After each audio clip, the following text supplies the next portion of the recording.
Please take your seat. The show is about to begin.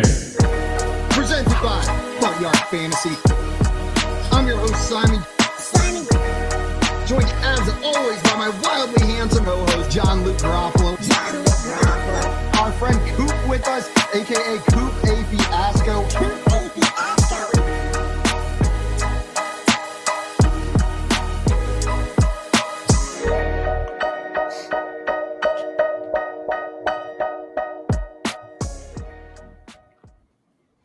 What's up, everybody? Good morning and welcome into the Front Yard Fantasy Morning Show here on Better Sports Network. I'm your host, Simon, joined by my co-host, John Luke Garofalo and Coop A. Fiasco. What's up, boys? What up, dude? I see Tommy in the chat saying, morning, guys. What's up, Tommy? Good morning. And Craig as well, top of the morning. Oh, man, that gives me Uncle O'Grimacy vibes, the top of the morning.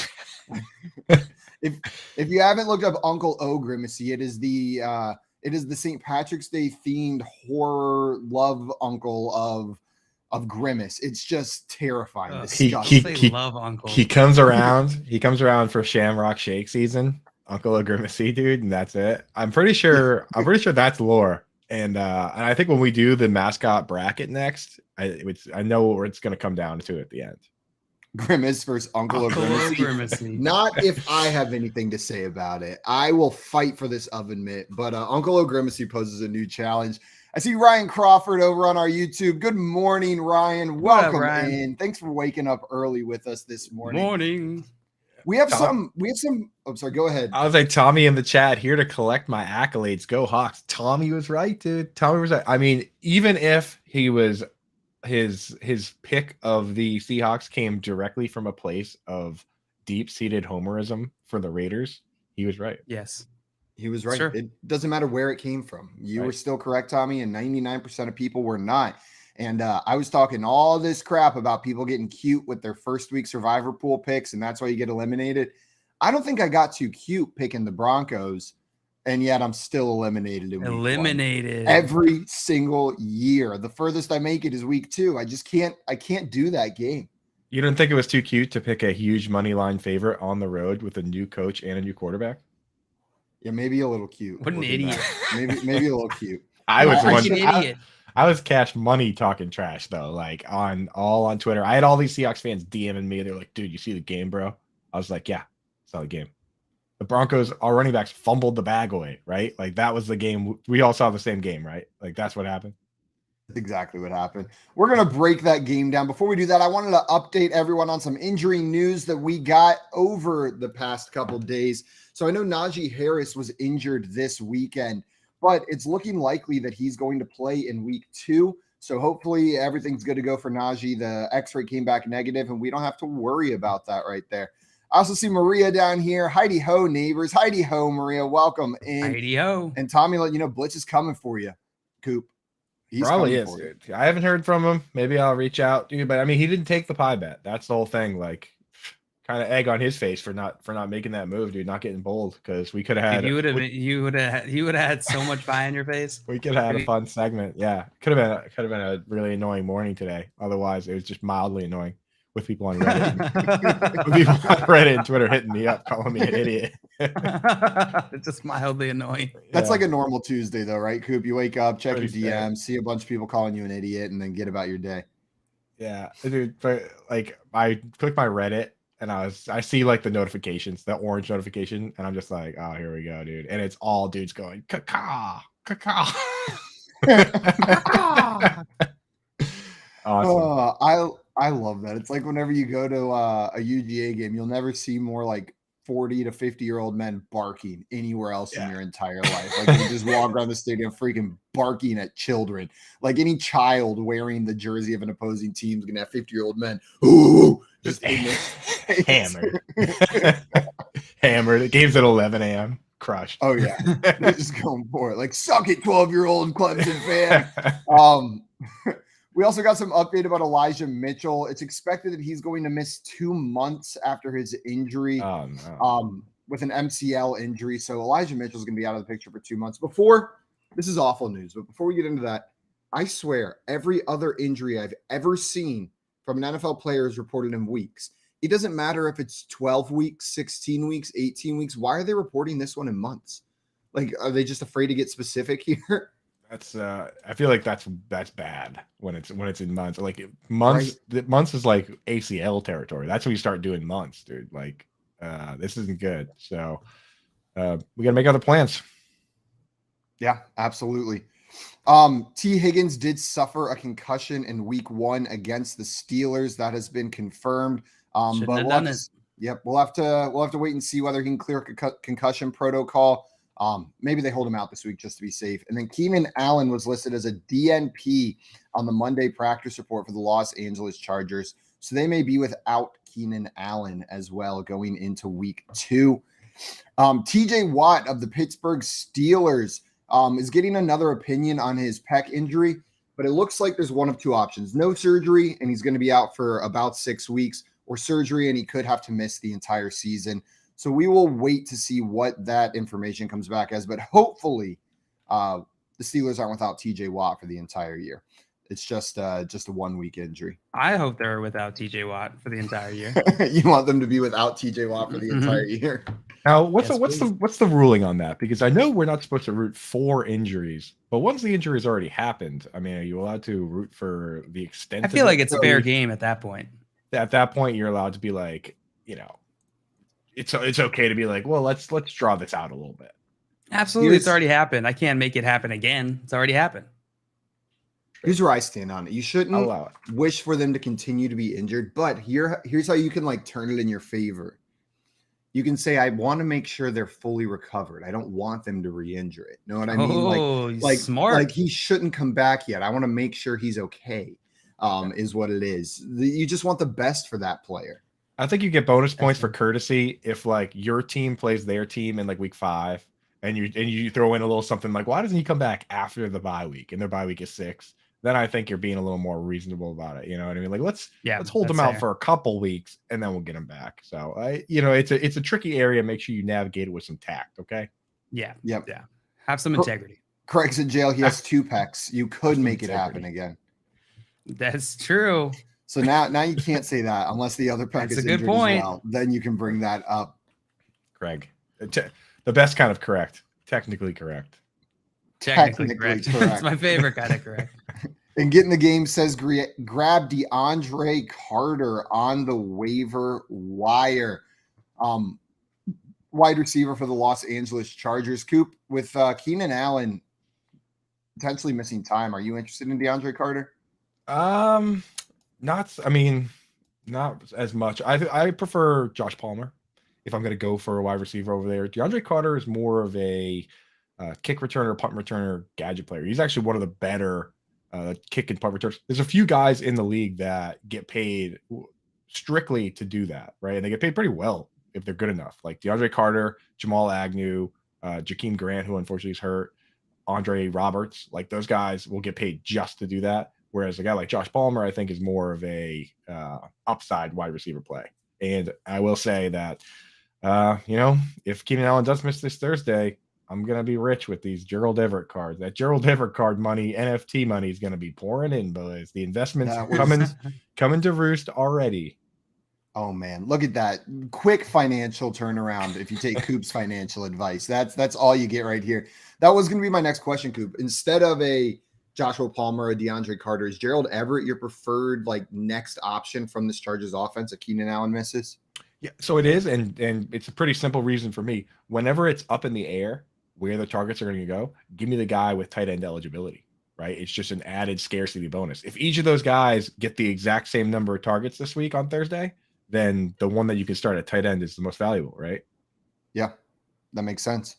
In his first game, Gerald Everett had 4 targets, 3 receptions, 54 yards, and a touchdown. The touchdown kind of saving that game. Are you still expecting him to be a touchdown dependent guy with Keenan Allen out, or do you think that volume does go up a bit? I think he still is going to be touchdown dependent to a certain degree, and the main point is because Austin Eckler is essentially Tyler Boyd. They got virtually the same targets last year, and that's what makes him still probably the 3rd target at best. And that's why I didn't really love him in the beginning, but he is now.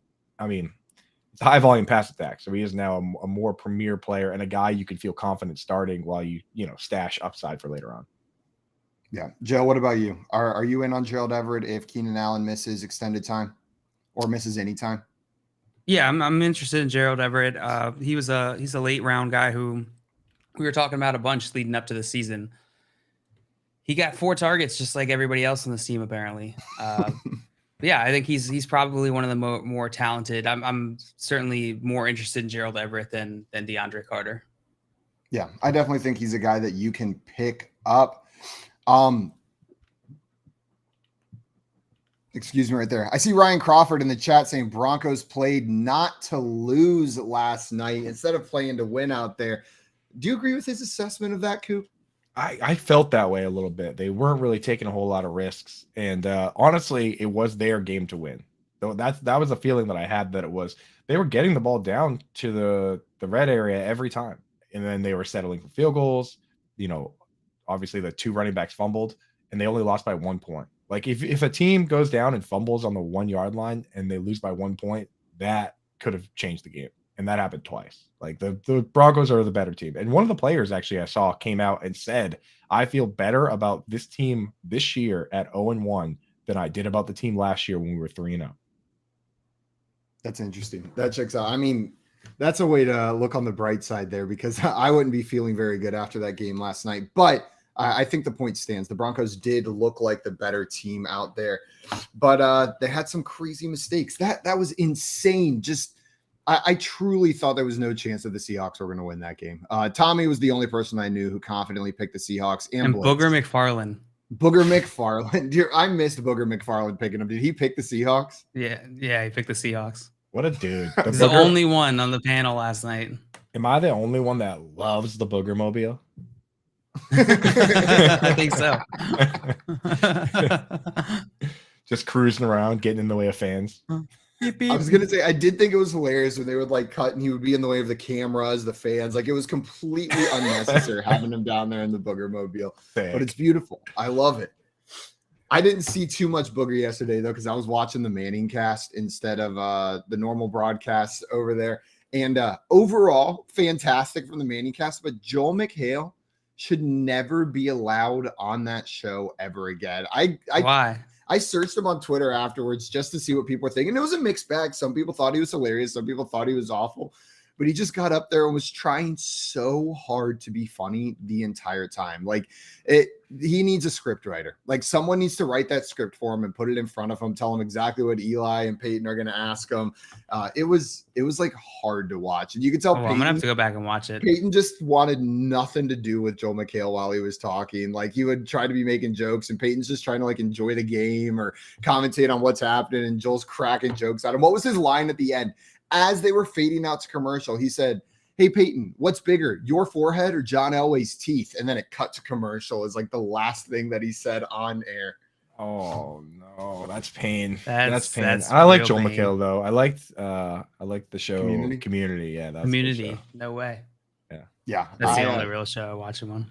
I liked it, but I did not like him yesterday on the show.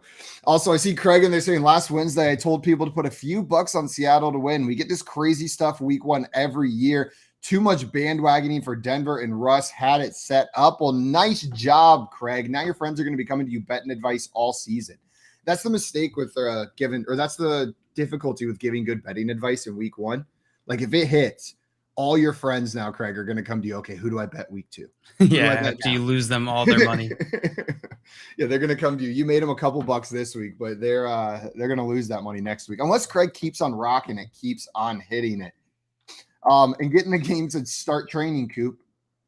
With the tomato emoji. Oh my god, dude. No.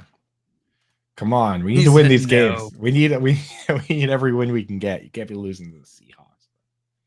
No, cannot be losing to the Seahawks. Coop, I think maybe you should take a pie in the face anyways on stream. Out of respect just to for like Blitz? show you know what, show Blitz you were willing to do it, and then maybe he'd be more willing to make another bet with you at some point this season. I'm not betting with that bird again, dude.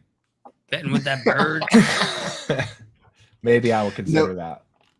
Maybe you'll consider it. I just really want to see you take a pie to the face on air right here. And it'd be really funny if it was because the Broncos lost. Ugh. I mean, dude, that's not on me. That's not on me. I put my pie on the table. That's all on Blitz and the mascot community for not stepping up. and accepting the challenge. Nothing. My hands. Also, are tied. The mascot community. I'll do it this Thursday. What's the Chiefs mascot? Maybe I'll come after him. I don't even know who the Chiefs mascot is. Dale, I see Craig in the chat saying I'm going to jail for Prize Picks advice now. Did you have a good Prize Picks, some good Prize Picks picks this weekend? I had some. I had put in 3 entries. 2 of them lost, but one of them did hit. It was a 4-pick power play, and I hit all 4 last night. So pretty happy about that. Yeah, that's pretty awesome right there. And we have an update. We have the Chiefs mascot is named KC Wolf. Oh yeah, I'm on his KC Twitter right Wolf. now. I'm already on there. Oh, I'm already on his Twitter harassing him. he's been eating too many 3 little pigs. I think he ate 6 little pigs with that belly right there. That is a protruding belly for KC Wolf. Looking pretty rough, Casey. He doesn't have as many followers as Blitz. You're gonna start beef with him now, or he's not on your level? He needs I to get up. I gotta decide who I'm going with. Chargers or the Chiefs, but I mean, Casey Wolf, look out. You're on mascot watch. Mascot watch. We are going to be breaking down the Broncos versus Seahawks game very shortly here, and talking some fantasy waiver wire, going through a bracket, wide receiver and running back waiver wire ads. We'll be playing a game we haven't played on air here before, Fantasy Feud, a little bit later in the show as well. And then talking about players that disappointed this week, but maybe there's a little bit of bright side going forward. There's some statistics, some reasons to believe that what we saw in week 1 isn't the end-all, be-all for them. We've got Coach Sal, beat reporter for the Bills, beat and sideline reporter for the Buffalo Bills, joining us later. And then we'll be talking players that you can safely drop as well. You are listening to the Front Yard Fantasy Morning Show here on the Better Sports Network. Darren Ravel's here, our very first guest ever. The Action Network. Darren, thanks so much for doing this, man. Of course, anytime I could be the first guest on anything, not to downgrade you, but yeah, no, this is great. Darren, if I can go back to this Mickey Mantle thing real quick, this $12.6 million, do you think that would have been like 20 if this happened like 6 months ago? This makes sense. I mean, you have such a beautiful card. The story about they couldn't get rid of these things because it was it was the high numbers. And the whole story on the mantle, like basically it was the high numbers. So it was the second set of cards that came out. Kids had already moved on. And then like by 53, they're like, wait, that's the old ones. That's 52. And they couldn't really sell any of them. So they dumped them off the barge. And, so you had a scarcer versions of the 52 cards. Listen, I think crypto had people spending a ton of money, obviously. And so I think there's probably a little bit of a downturn, but I think where you see most of the downturn is things that don't make sense. And, to me, I just think, yes, there's still things that I'm just absolutely shocked about. But even in memorabilia, even by looking at Heritage last night, man, I think I had $59,000 in bids that all lost. It seems pretty healthy out there in the collectibles market. Tell us about this Hugh Hefner Viagra pill container. You know what I'm saying? I've heard the stories about it. How did is it prescribed? Did you go to was it that CBS filled it? Like what? Like how did you come across that? That's a cool piece. Yeah, listen, people think it's funny, but like it is what it is. I just saw it. There was a estate sale from his ex-wife Julian's Auctions, and his pill bottle was up there, and it said it was worth $1,000, and I was like, I don't think it's worth $1,000. I mean, it's the greatest party trick of all time to show it is his real pill bottle from the pharmacy. Hefner, you, take 1 pill prior to sex, 2 if needed. It's great. No pills inside, but I did spend $8K on it. And the way people, I wish you would have told me you were going to tell. I would have brought it here with me. But it's in a vault, and when I know that I need to pull some trick at a party or something, I might bring it out. But it's a good item. You need one of one stuff. I think that in this world, I think it's worth it to protect yourself in getting one of one stuff. It doesn't have the same liquidity because you can't say, oh, that sold yesterday for this. But I have comfort in that. Make bets and follow your fantasy team while you buy, sell, and trade collectibles in real time. Only on Better Sports Network.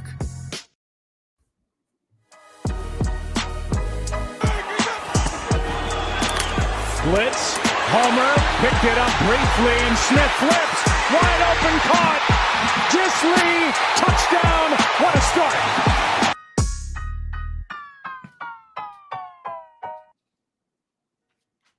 Welcome back in, everybody, to the Front Yard Fantasy Morning Show here on Better Sports Network.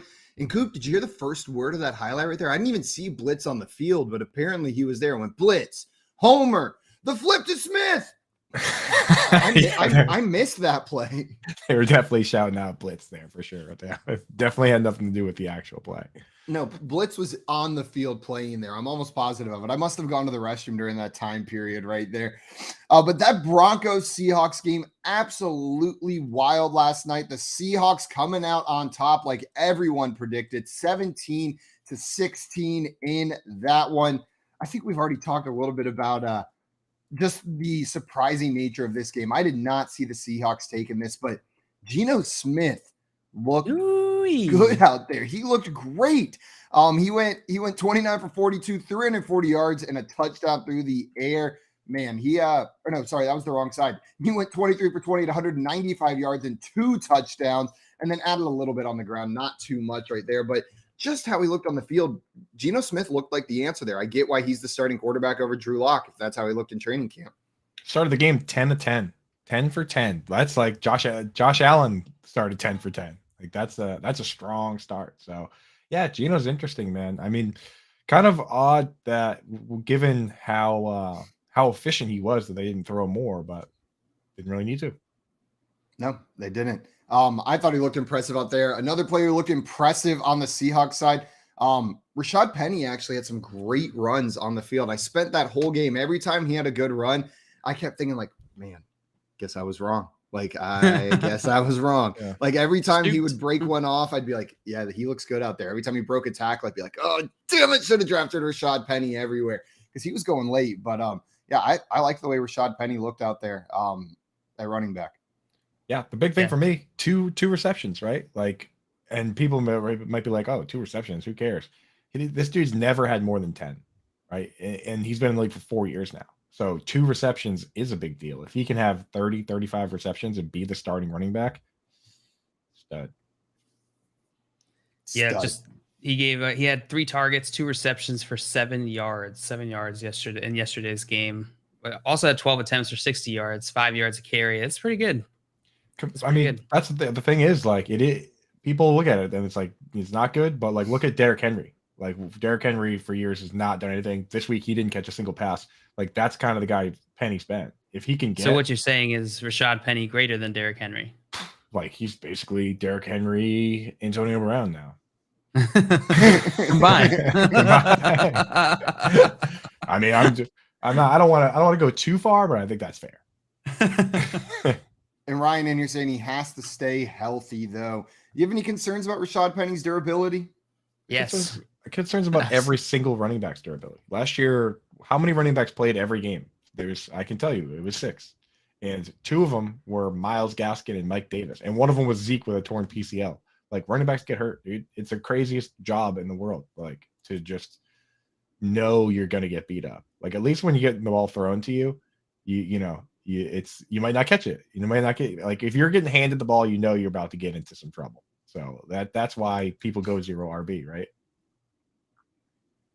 Yeah, 100%. And Saquon Barkley was on the Manning cast yesterday with them up there, and he was roasting Eli a little bit. Eli was saying, like, how come you never worked out with me? Like, you're scared to work out with me. And Saquon's like, well, I'm a running back. And I don't think your little band workouts over there in the corner are going to protect me 20 carries a game throughout the entire season.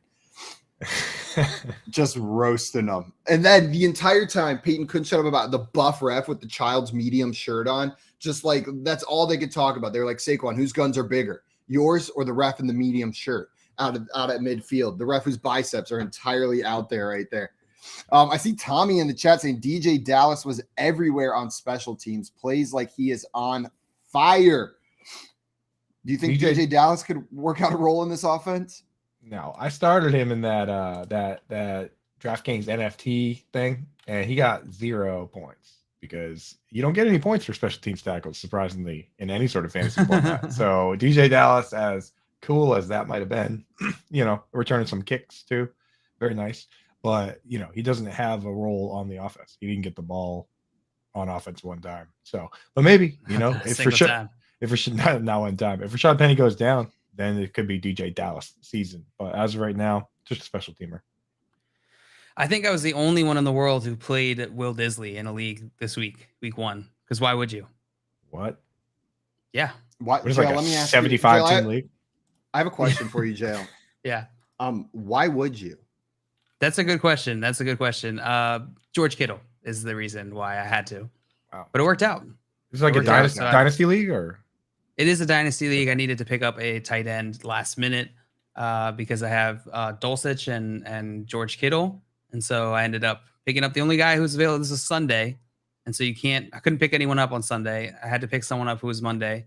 Will Disley was the only tight end I could pick up. So it really, really panned out. But I think I had already had the game in the bag, so we're good. So yeah, I'm so good. I didn't even need Will who Disley's needs it? touchdown, but he'll take it. I'll take the 3 targets, 3 receptions, 43 yards, and touchdown. It was kind of like a tight end show last night. I feel like the tight ends were heavily involved on both sides of the ball. Will Disley just being one of the guys. Colby Parkinson also catching a touchdown. The 2 touchdowns from Geno Smith went to 2 different tight ends. Yeah, I thought that was Will Disley again, and I was about to lose it. bunch of anti-commits out there, dude. Anti-commits. What was the money line on betting that the first 3 targets of the game would all go to Andrew Beck? I bet that was like plus a bazillion, right? And then not a single target after that. Then he was done. I mean, dude, he was done. He absolutely all in a day's work. He truck sticked that guy on the second one, though. Yeah, he did. Right there. What I was thinking in my mind? Right when he ran that guy over, I was thinking to myself, I'm like, get to the line and then throw it to whoever that guy's covering. Because there's no way that dude gets up and he's just ready to rock. He got crumpled. Algae crumpled. Do they ever do that? Algae crumpled. Is that a thought that goes through their head? Like when you see Andrew Beck run that guy over, why not just throw right? See who he's covering the next play and throw right at him. Yeah. I don't know. That would make sense. Joey said Beck is where it's at. He had 2 turntables and a microphone. Ha ha ha ha ha. Classic Beck joke. Ha ha. What a great one, Joey. This early in the morning throwing Beck jokes in the chat, but I guess that's what we're here for. A little early for the Beck jokes, Joey. A little bit early. Jerry Jeudy looked so fast on that touchdown play yesterday. I lost it. My love for Jerry Jeudy just as a player, and God, he's so good. And that play, that was one of the few plays this weekend where I screamed. I literally yelped while watching that. I was so excited to see it. And God, he's just so fast. All of a sudden, it seemed like the acceleration came out of nowhere. He was with the guy, and then the guy was turned gone. It on. Yeah. He was behind the guy too when he turned those jets on. You could just see it. Dog. Pretty crazy. Dog. Jerry Jeudy. Dog. He had 7 targets, 4 receptions, 102 yards with that touchdown. The touchdown kind of saved his game a little bit. It would have been fine, but it was a long touchdown, and that definitely saved it. Do you guys think after watching this game, is the answer to the debate Jerry Jeudy or Cortland Sutton? We've been having the debate all offseason. Do we have any definitive answers now? Absolutely not. They had the same number of receptions, same number of targets. Jerry Jeudy had the touchdown and about 25 more yards. Actually, more than that. Yeah. Well, yeah. I think 30 yards. It's gonna pan out based on matchups. If you look at the Mike Evans, Chris Godwin, think about the big C that year they were both awesome. You could go down the schedule and look at the cornerbacks and figure out if it was going to be a Mike Evans or a Chris Godwin game. Every time Mike Evans played Marshawn Lattimore or James Bradbury, it was a Chris Godwin game. And every time, every time that it was kind of a weak corner, it was a Mike Evans game. And we might see that with this team where, if they see any decent corners, then, or depending where the matchups go. So just keep an eye on that. There's some data out there. Pro Football Focus has a cover matrix that helps you with that too. So. I see Rushman in here saying, okay, is that guy who picked Seattle here? He's looking for you, Tommy. Tommy is here. He's in the chat on the BSN app, but Tommy is here. So give all your props to him or yell at him. It might be his fault that Seattle won if you were cheering for the Broncos down there. Truly. Everything coming up Tommy lately, I feel, though. Tommy's hot right now. Tommy's real hot. Tommy, who you So got hot Thursday? right now. Who you got Thursday? That's your division, that's your division, right? It's another AFC West game. We have the Chiefs and the Chargers. Who you got, Tommy? Yeah, well, he said Chargers. Tommy taking the Chargers in that game. That should be a good game. After watching those two teams play this past weekend, I'm excited to see them play each other. Tommy, also, when you're saying 8 receptions on 14 targets for Sutton and Judy combined, drop them both. He wants you to drop Judy and Sutton. No way, you can't do that. You're holding on to those guys. Maybe you can drop Sutton, but not. I'm just kidding. None of these players are droppable on the Broncos side of the ball. Now, the Broncos, like we said, lost by 1, but they had the 2 goal line fumbles on the 1-yard line. When it happened the second time, I couldn't believe it. I was like, no way did they just do that again. Cartoonish. Cartoonish. Mm-hmm. Absolutely cartoonish. But I know this is going to sound bad. Melvin Gordon had the first one. And after the second one, I thought it was also Melvin Gordon at first. And I was like, oh, no. Like, if he fumbles twice on the 1-yard line, he's not going to touch the ball again for the rest of this game. But it was Javonte Williams. They each had one. They each fumbled the ball once on the 1-yard line. Yeah, I thought the breakdown, the split between these two guys was interesting. Javonte Williams, 7 attempts for 43 yards. Melvin Gordon, 12 attempts for 58 yards. Seems like Melvin Gordon's still getting the bulk of the rushing attempts here. You guys think that's going to continue throughout the season?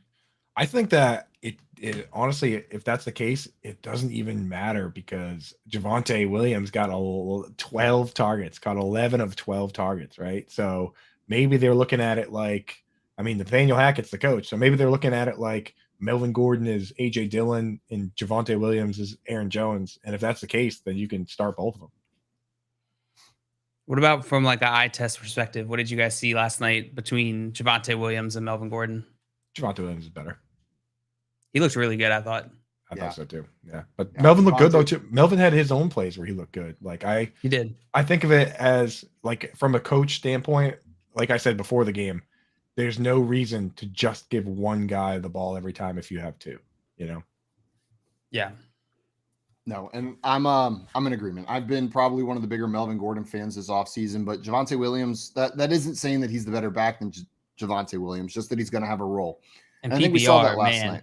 Holy cow. For Javonte? Javonte Williams, 11 receptions on 12 targets for 65 yards. PPR king. Is he Derrick Henry, Antonio Brown? He might be. If he works hard enough, he might be Rashad Penny one day. Javonte Williams. I hate that. I hate that so much. Aspiring Rashad Penny. Yeah, he needs to step up with the carries, though, not fumble at the goal line. Rashad Penny would never. Yeah. I see Joey in here saying Russell Wilson looked like that paparazzi photo of himself the morning after his wedding night every time the camera was on him. Disheveled, confused, lacking confidence. But to Joey's point, I do think Russ looked a little lost out there, and that offense had trouble getting into a rhythm. Like there were small stretches where they had rhythm, but like multiple full start penalties. It just seemed like the clock management at the end of the game was super confusing. He did not look wildly comfortable out there. Do you guys think it was first week with a new team? Do you think maybe emotions of playing in his old stadium? What made Russ look so lost out there? To me, it looked like he was trying to do too much, especially before the snap. Every play he was moving guys around, and I'm not sure if they were audibles or if people were just lining up in the wrong spot, but they got real close to that play clock like every time. I think they did have at least one delay a game there. So I don't know. That's something they got to tighten up because you lose an advantage when you let the play clock run all the way down. Like when you have the play clock there, you can call it on 2, on 1, draw guys offside. When the play clock is going to 0, everyone knows the ball is going to be snapped and when it's going to be snapped. So that's a little bit of a problem there. You lose you lose the element of surprise when you're running the play clock down to 1 every time.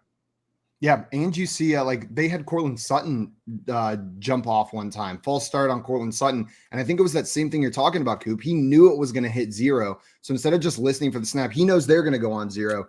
He was probably looking at the clock to hit 0 and trying to time it that way. He had an extra way to time it right there. Yeah, you don't think about these things typically when you're watching the game, but I can guarantee you those defensive linemen are thinking about it because they're doing everything they can to get off the ball, get off that snap, like bang.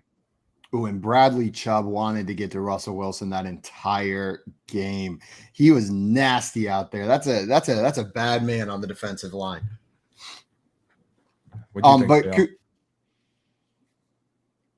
Coop, to your point, Russell Wilson, one of the reasons he wanted to go to Denver, a part of the deal was that he would have a little bit more freedom at the line of scrimmage, right? To change those plays, to be a little bit more of the play caller, have a little bit more freedom in how this offense is going to run. So that could have been causing some of it. Like that may be new to him. He wasn't given that freedom in Seattle. He's got a little bit more of it here. Loud game on the road, trying to do this that he hasn't done in the game situation before to that level. Maybe it caused some confusion for him. And he was there were multiple times where they would still be in the huddle and that play clock would hit like less than 10 seconds. Like they hadn't even broken the huddle yet and it'd be 9 seconds left on the play clock. Yeah. I think that's probably the case. And I think that's probably going to get better with time, and at the end of the day, we'll find out whether it's a good or bad idea to give your quarterback that kind of reign. But I like the upside of it. And it's good for fantasy football to let Russ do whatever he wants, because I imagine he's not going to be leaning too heavily into plays that don't involve Russ, right? Hopefully not. Craig in here said, y'all are already burying the lead with the Jamal Adams injury. It does look like Jamal Adams suffered a pretty serious injury last night. I'm seeing he suffered a serious quad tendon injury, was carted off the field as well. And I thought this might change the game a little bit with Jamal Adams going out yesterday, but Seahawks still kept on rolling. Hopefully Jamal Adams can get healthy. But do you think the Seattle defense is maybe better than people were expecting, or was it on the Broncos offense looking a little lost out there? I thought the defense looked good. They looked good last night. Yeah, maybe a little combination of both too, because a couple fumbles inside the 5-yard line really help the defensive numbers out. But yeah, I'm glad we have our two IDP brothers, Craig and Jordan Loop, in the chat to keep us honest, keep us with Jamal Adams in mind, because I probably wouldn't have thought of that. No. And Jordan, you're saying Geno Smith and Will Disley are the combo we didn't know we needed. JL at least knew he needed half. I knew I needed it.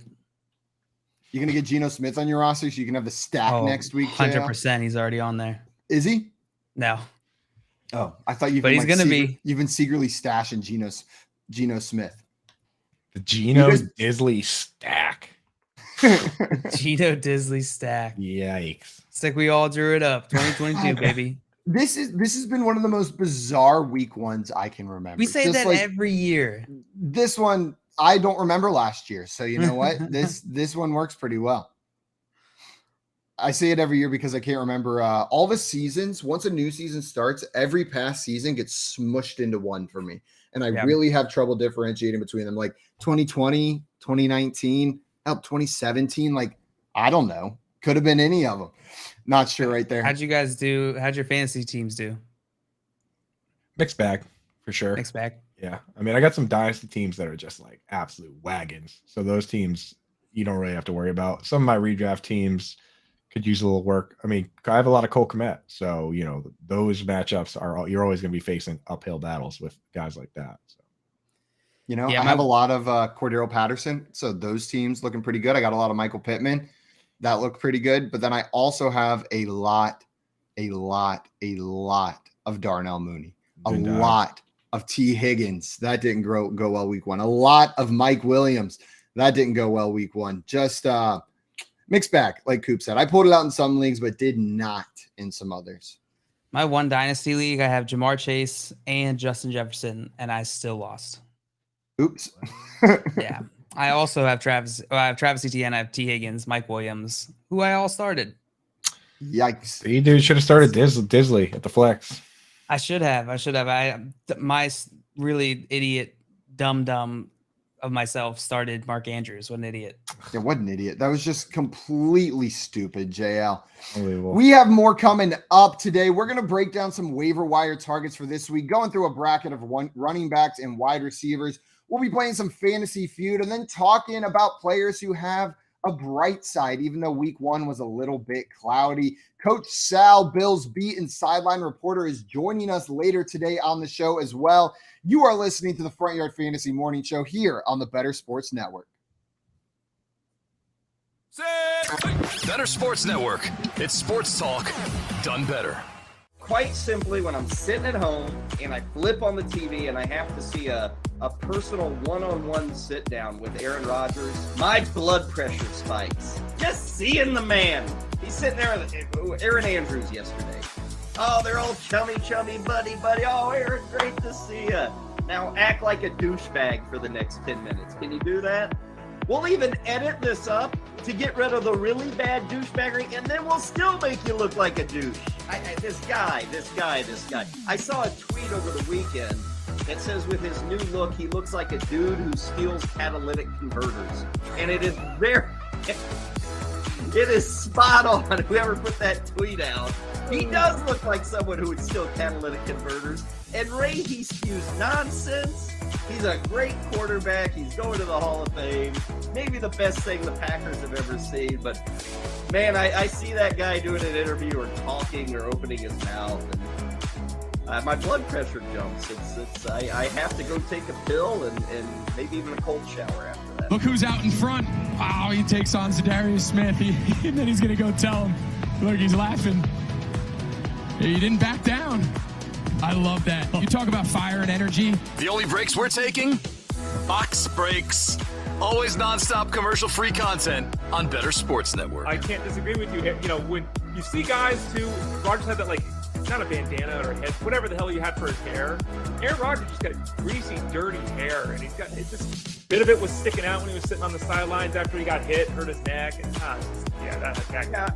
and far be it for me to tell a famous dude who's single that he shouldn't be dating like 75 beautiful women and getting dumped. I don't know who's dumping who, but Ray, it says a lot to me that Aaron Rodgers has cycled through women like this. I'm gonna assume that they are the ones breaking this off and not Aaron Rodgers. And that's totally unfair to Aaron Rodgers, but the more I hear of him as a fellow man in this universe, I've seen these guys, and they are the ones that after a while, doesn't matter how many zeros are in your bank account, eventually one of two things happens. They find out who you are and they move on, or they find out that you work in Green Bay, Wisconsin, and they move on. One of those two things will lead to all of these breakups, I think. Beautiful, successful, intelligent women that run from this guy in droves when they get to know him. Are you ready? Join the show with one touch of a button. It's Sports Talk 3.0 on Better Sports Network.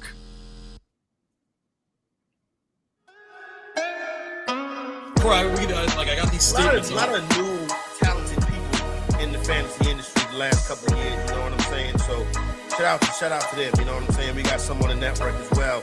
So I'm definitely glad to see the industry's in good hands. All right, who's some new talented people on the network? You about to say something nice about the Front Yard Fantasy guys? I wasn't really talking about that. You about to talk about Ray Flowers, fantasy rookie Ray Flowers, right? Yeah, that's what I was talking about, Ray Flowers. What's up, everyone? Welcome back into the Front Yard Fantasy Morning Show here on Better Sports Network. And Corey Parson with the shade over our intro music. You know what? I do not hold this against Corey. I hold this against Keith, because Keith is the one that picked that sound clip and put it over our song. You're fired, Keith. And look, Coop's muted. What a day. What a freaking day for me. I'm back. Keith is definitely Team Corey and Nando, right? Like, he's definitely 100%. Deep in the fantasy funhouse. I don't trust that man for a bit. I'm sure they're paying him in garbage pail kid cards or something like that. Like, unbelievable, man. Unbelievable. They have to be paying him, right? There's no way they're not. I got a DM yesterday from our friend Craig in the chat. Craig down there. Craig DM'd me and he said, I've got an idea. What if every week you did an Arby's Oven Mitt catch of the week to throw that up there? So, I don't have one ready for this week, but starting next week, we're going to get an Arby's Oven Mitt catch of the week, not a sponsor. And honestly, Arby's, it's fine. You don't have to sponsor us. Not a big fan of your roast beef, just a fan of your mascot, which you discontinued anyways. But I love that idea from Craig. That was all. I saw that message and I was like, yep, immediately. It's what we're doing. And then Joey in here, before that even played, it was like a little foreshadowing. Say Nandi and Corey sure were chirping about the FYF crew on their 3 to 5 show yesterday. That's okay. They can talk. You know what? Nothing but love for those guys. We don't really think much about those guys, so it's like they seem to be mentioning us every day, and then in the back of my mind, every once in a while, I remember that they're a thing. So very cool guys. Hey, shout out Corey Nando. Whatever they do on that show. I think they talk about like Viagra and like poop cards. Is that what that show is? Yep. Yeah, it's all Viagra about and poop cards. Well, it's not just poop cards; it's all poop paraphernalia. It can be poop cards, poop collectibles, dude. Yeah, poop wristwatches, poop stamps. That's Nando's pride and joys, his poop stamp collection. I heard Corey has an autographed Elvis Presley one. Poop or poop stamp? Both, actually. Yeah, he's got both. It's a petrified Elvis Presley turd that Corey had signed. Sounds about right. You got to get those signed in white marker though, so it shows up. It's it's the industry these days is pretty keyed in, Keithed in.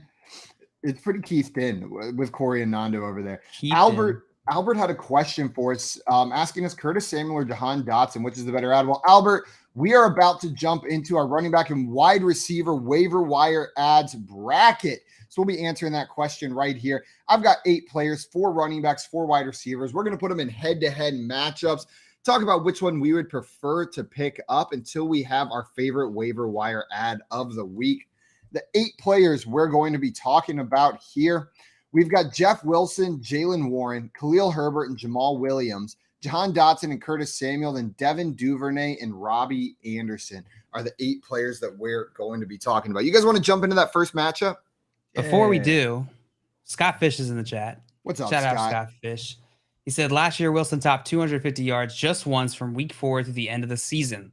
Sub 205 times. A few goose egg days for touchdowns. What do you mean he looked weird? He looked like himself. Wow. Shade for Mr. Wilson. Smoked. NFL's favorite chef. Who said he looked weird?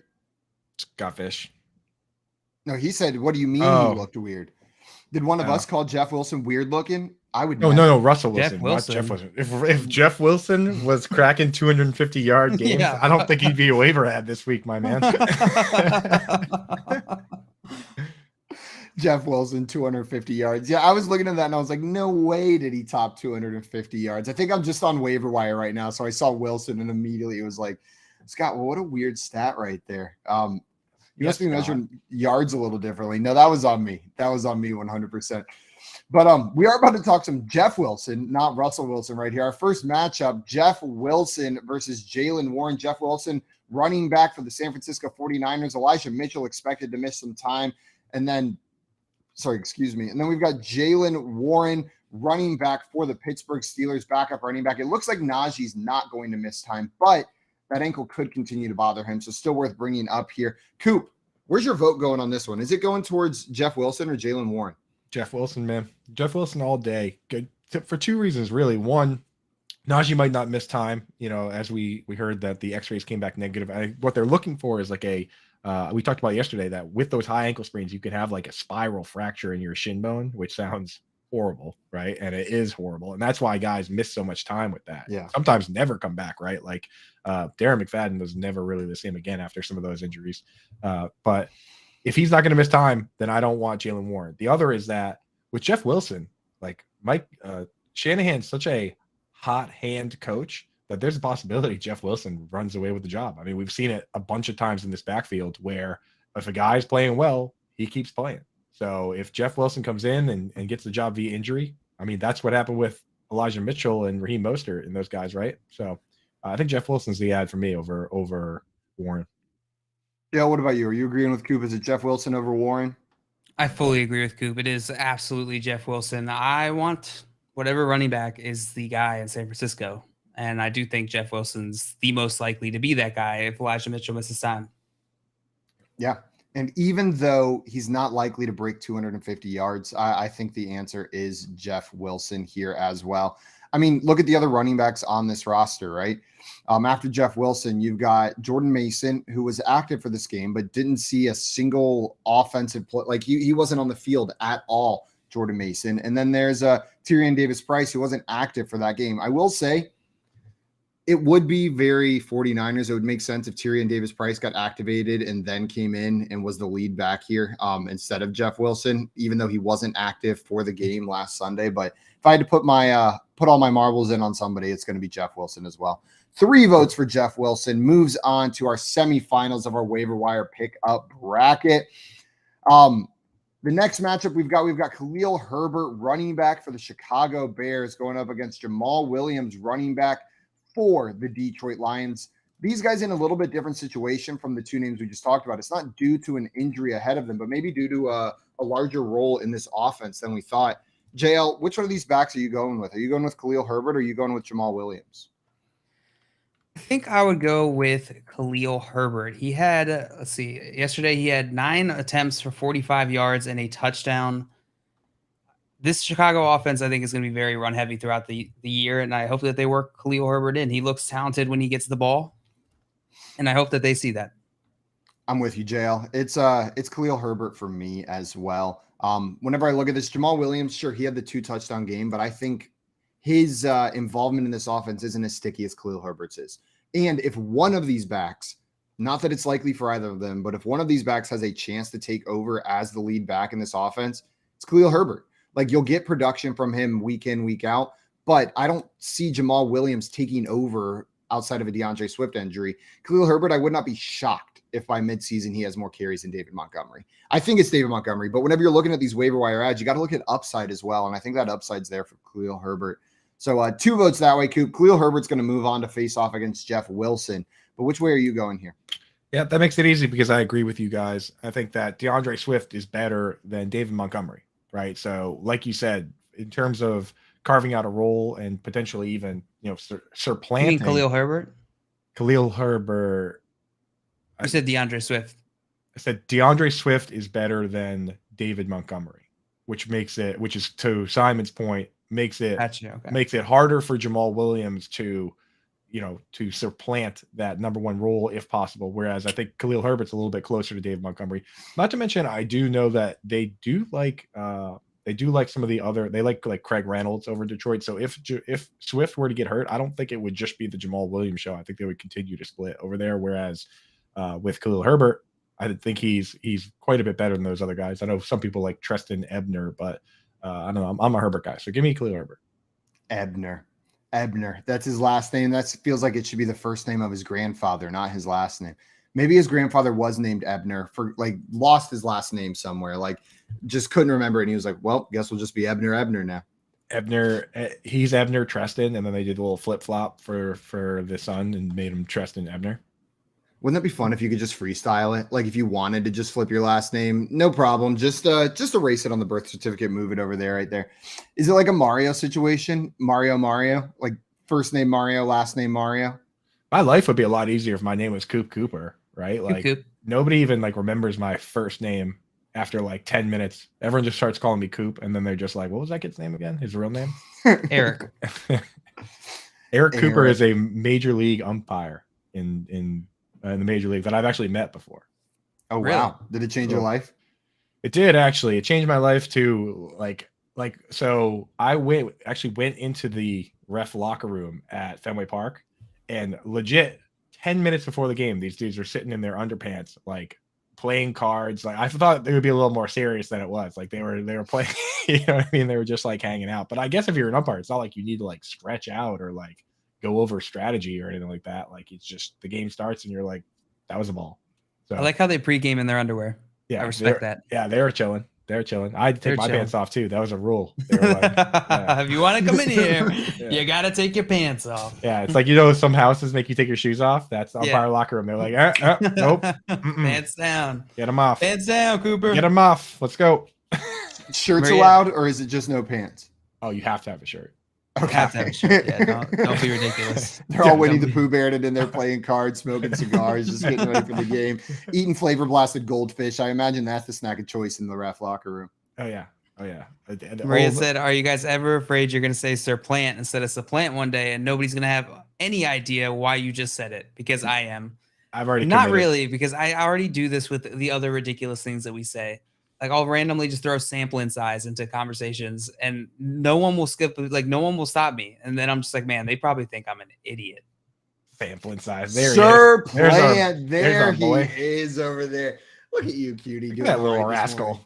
You know, I still like to imagine that his voice job. is like, hello. Like he's got like a really deep voice whenever he walks out there. And Maria saying, oh my God, I haven't seen that. Too cute. It is a little too cute. It's beautiful. Shout out Tommy. I think Tommy's the one who put that together. I love that little Sir Plant right there. Speaking of Tommy, I just was like during the break going through my emails, and I had an email from Tommy that was just a picture of Blitz. So thank you, Tommy. Tommy's the only dude I know that talks smack via email, dude. Like, would you leave me alone, bro? My God, Coop's getting cyberbullied via email. Cyberbullied, bro. Tommy's up. Can you leave me alone? Tommy's up at midnight, dude. Just like Coop's beeper is going off at night with Tommy blowing them up, just wanting to talk smack, but Coop can't do it on the beeper right there. No words either, just an image. Are you serious? Yeah, it goes on Google Images, download the picture of Blitz. It's like, this image might be copyright. Tommy's like, I don't care. I don't care. That's funny, dude. Too funny. Email trash talk, taking it to another level. That's incredible. We've got Jeff Wilson and Khalil Herbert moving on to our semifinals matchup. And let's figure out who the finalist from the running back side of this bracket is going to be. Jeff Wilson Jr. versus Khalil Herbert. Who is the preferred ad? I'll go first on this one. It's Jeff Wilson Jr. for me. If Elijah Mitchell is going to miss 2 months and we expect Jeff Wilson Jr. to be the starting running back, look, I get it. Deebo Samuel's probably going to be a little bit more involved in this rushing game with Elijah Mitchell out. Trey Lance is a rushing quarterback. Could steal some additional work from Jeff Wilson. You most likely still want the starting running back in this Kyle Shanahan offense if you can. And Jeff Wilson's the most likely candidate to be that player right now, at least for the next 2 months. And like we mentioned earlier, the fact that they're saying it in months, like whenever they say 6 to 8 weeks and they add one, it becomes 9 weeks. I'm worried that this is going to be adding another month. Know what I mean? That we see a third month added onto this, that it's not even as fast as they're saying with the 2 month mark. So I'll go Jeff Wilson here with a heavy heart. Get better soon, Elijah Mitchell. Coop, where are you going on this one? Jeff Wilson, dude. Some people forget, but a couple years ago, Jeff Wilson came out championship week. So like the 49ers had some injuries. He came down the stretch championship week and had 22 carries for 183 yards and caught a 21-yard touchdown pass. So like that week, if someone had the stones to start him, and he had been the starter for a couple weeks leading up to that. So it's not like it was a crazy move to start him. Like you weren't just some savant. Like if you had running back injuries, like you had him in there, you probably won that week. That's a monster week. Jeff Wilson's capable of playing well in this league. So give me Jeff Wilson. Yeah, and to your point, Coop, Jeff Wilson played 4 games without Elijah Mitchell last season, and he scored over 14 PPR points in 2 of those 4 games, which is totally serviceable for your running back too, thrown into your lineup right there. JL, are you agreeing with Coop and I on Jeff Wilson, or are you going with Mr. Khalil Herbert? I'm going with Jeff Wilson. I agree with everything you guys said. I don't have much to add. It's the opportunity for me. Add something completely random. Tell us a fact that you like. Did you know the sky is blue because the Titans are God's favorite team? I did not know that. I thought it was Clemson because of the orange and purple sunsets, but you know what? Nighttime. It's just like 5 minutes a day. The sky's blue the entire day. It's like me, like, you know, like I am a football NFL fan, but then like for like a little bit on Saturday when I'm doing chores, like I throw a game on and I'm quiet, like quickly a college fan for a little bit. So that's kind of how the sunset works, I'm pretty sure. Yeah, exactly. Primarily an NFL fan, but they're allowed to watch one college game on Saturday. You watch one and all for like, you know, and it's always some random, for me, it's always some random game, but I get real into it. So for like 20 minutes while I'm like folding laundry, I'm like, come on, Baylor. I can see He's like, what the hell? Like, What I'm the never hell? cheering for this team again. Yeah, I think, yeah, which is true, regardless of the outcome. Next Like, week, even if they for win, I'm Iowa just like, State. yeah. Same team. It doesn't matter. They just change their jerseys every week and the player names. But Coop's still cheering for just one college football team every single week. Huge fan. As long as I get a $20 bet in right before the game starts, huge fan. Biggest fan ever. Whenever Mitchell comes back, so he's expected to come back after 2 months, do you think he steps right back into this role as a starting running back for the San Francisco 49ers? Any other team, I'd say yes. With this team, I say I don't know. That's Shanahan, and the thing, Mike McDaniel, who is from his coaching tree, came out and said, "I'm going with the hot hand." He already said it, right? So I think that's the philosophy these guys use. If Jeff Wilson's running for 100 yards every game, I don't think Shanahan's the kind of guy that'll pull the old switcheroo. I agree with you. Yeah, Matt Nagy. I also don't think Jeff Wilson's running for 100 yards too often in these games. I don't see it happening, but I guess we could see it. He had one last year, 110. He did have one last year. 110 yards against Atlanta. It's entirely Jeff's possible. like, shut up, Simon. Look at my stats. Scoreboard, idiot, is what Jeff Idiot. Wilson says. That's what he would say. I would never say that. But Jeff Wilson would say that on my behalf. On his behalf. On my behalf of his On your behalf. He's like, don't say mean things about Coop. Jeff Wilson, yeah. He would text Jeff and he's like, can you tell Simon he's an idiot from you, from me, from you? Send him an email. I'm gonna bring back the email trash talk. Tommy, you're starting a trend right here. I'm gonna send a couple trash talk emails today. JL, check your inbox. Completely unrelated in a couple hours. Just keep an eye on that inbox for some good old fashioned trash talk. We are going to be talking wide receivers, the wide receiver side of this bracket for your waiver wire pickups. And then we're going to be playing some fantasy feud with some week one statistics this week. We'll be talking week one players that may be disappointed, but you can have some hope for going forward. And then our friend Coach Sal, Bills beat reporter and sideline reporter, is joining us later on the show as well. You're listening to the Front Yard Fantasy Morning Show here on Better Sports Network. Make bets and follow your fantasy team while you buy, sell, and trade collectibles in real time.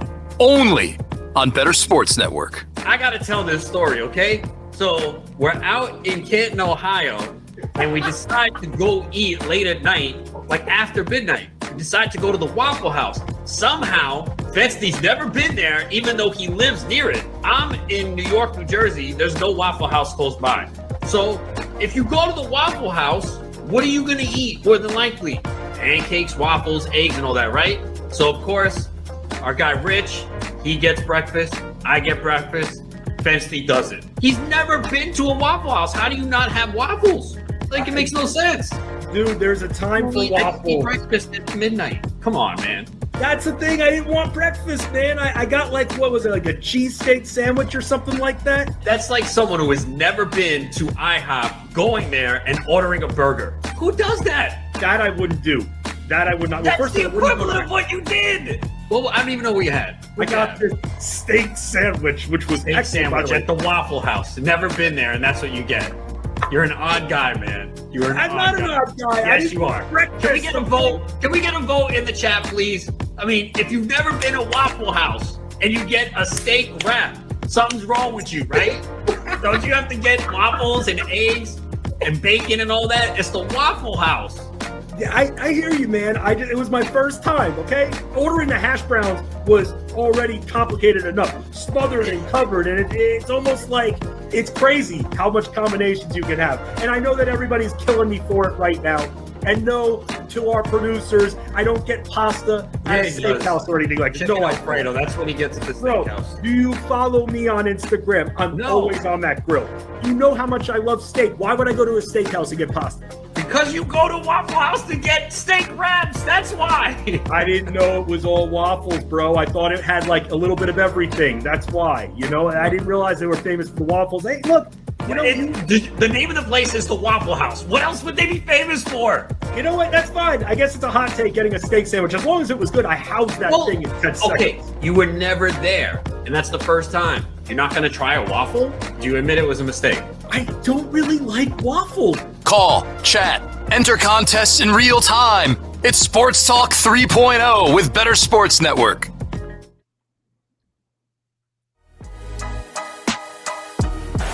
Smith. Parkinson, touchdown, Seattle.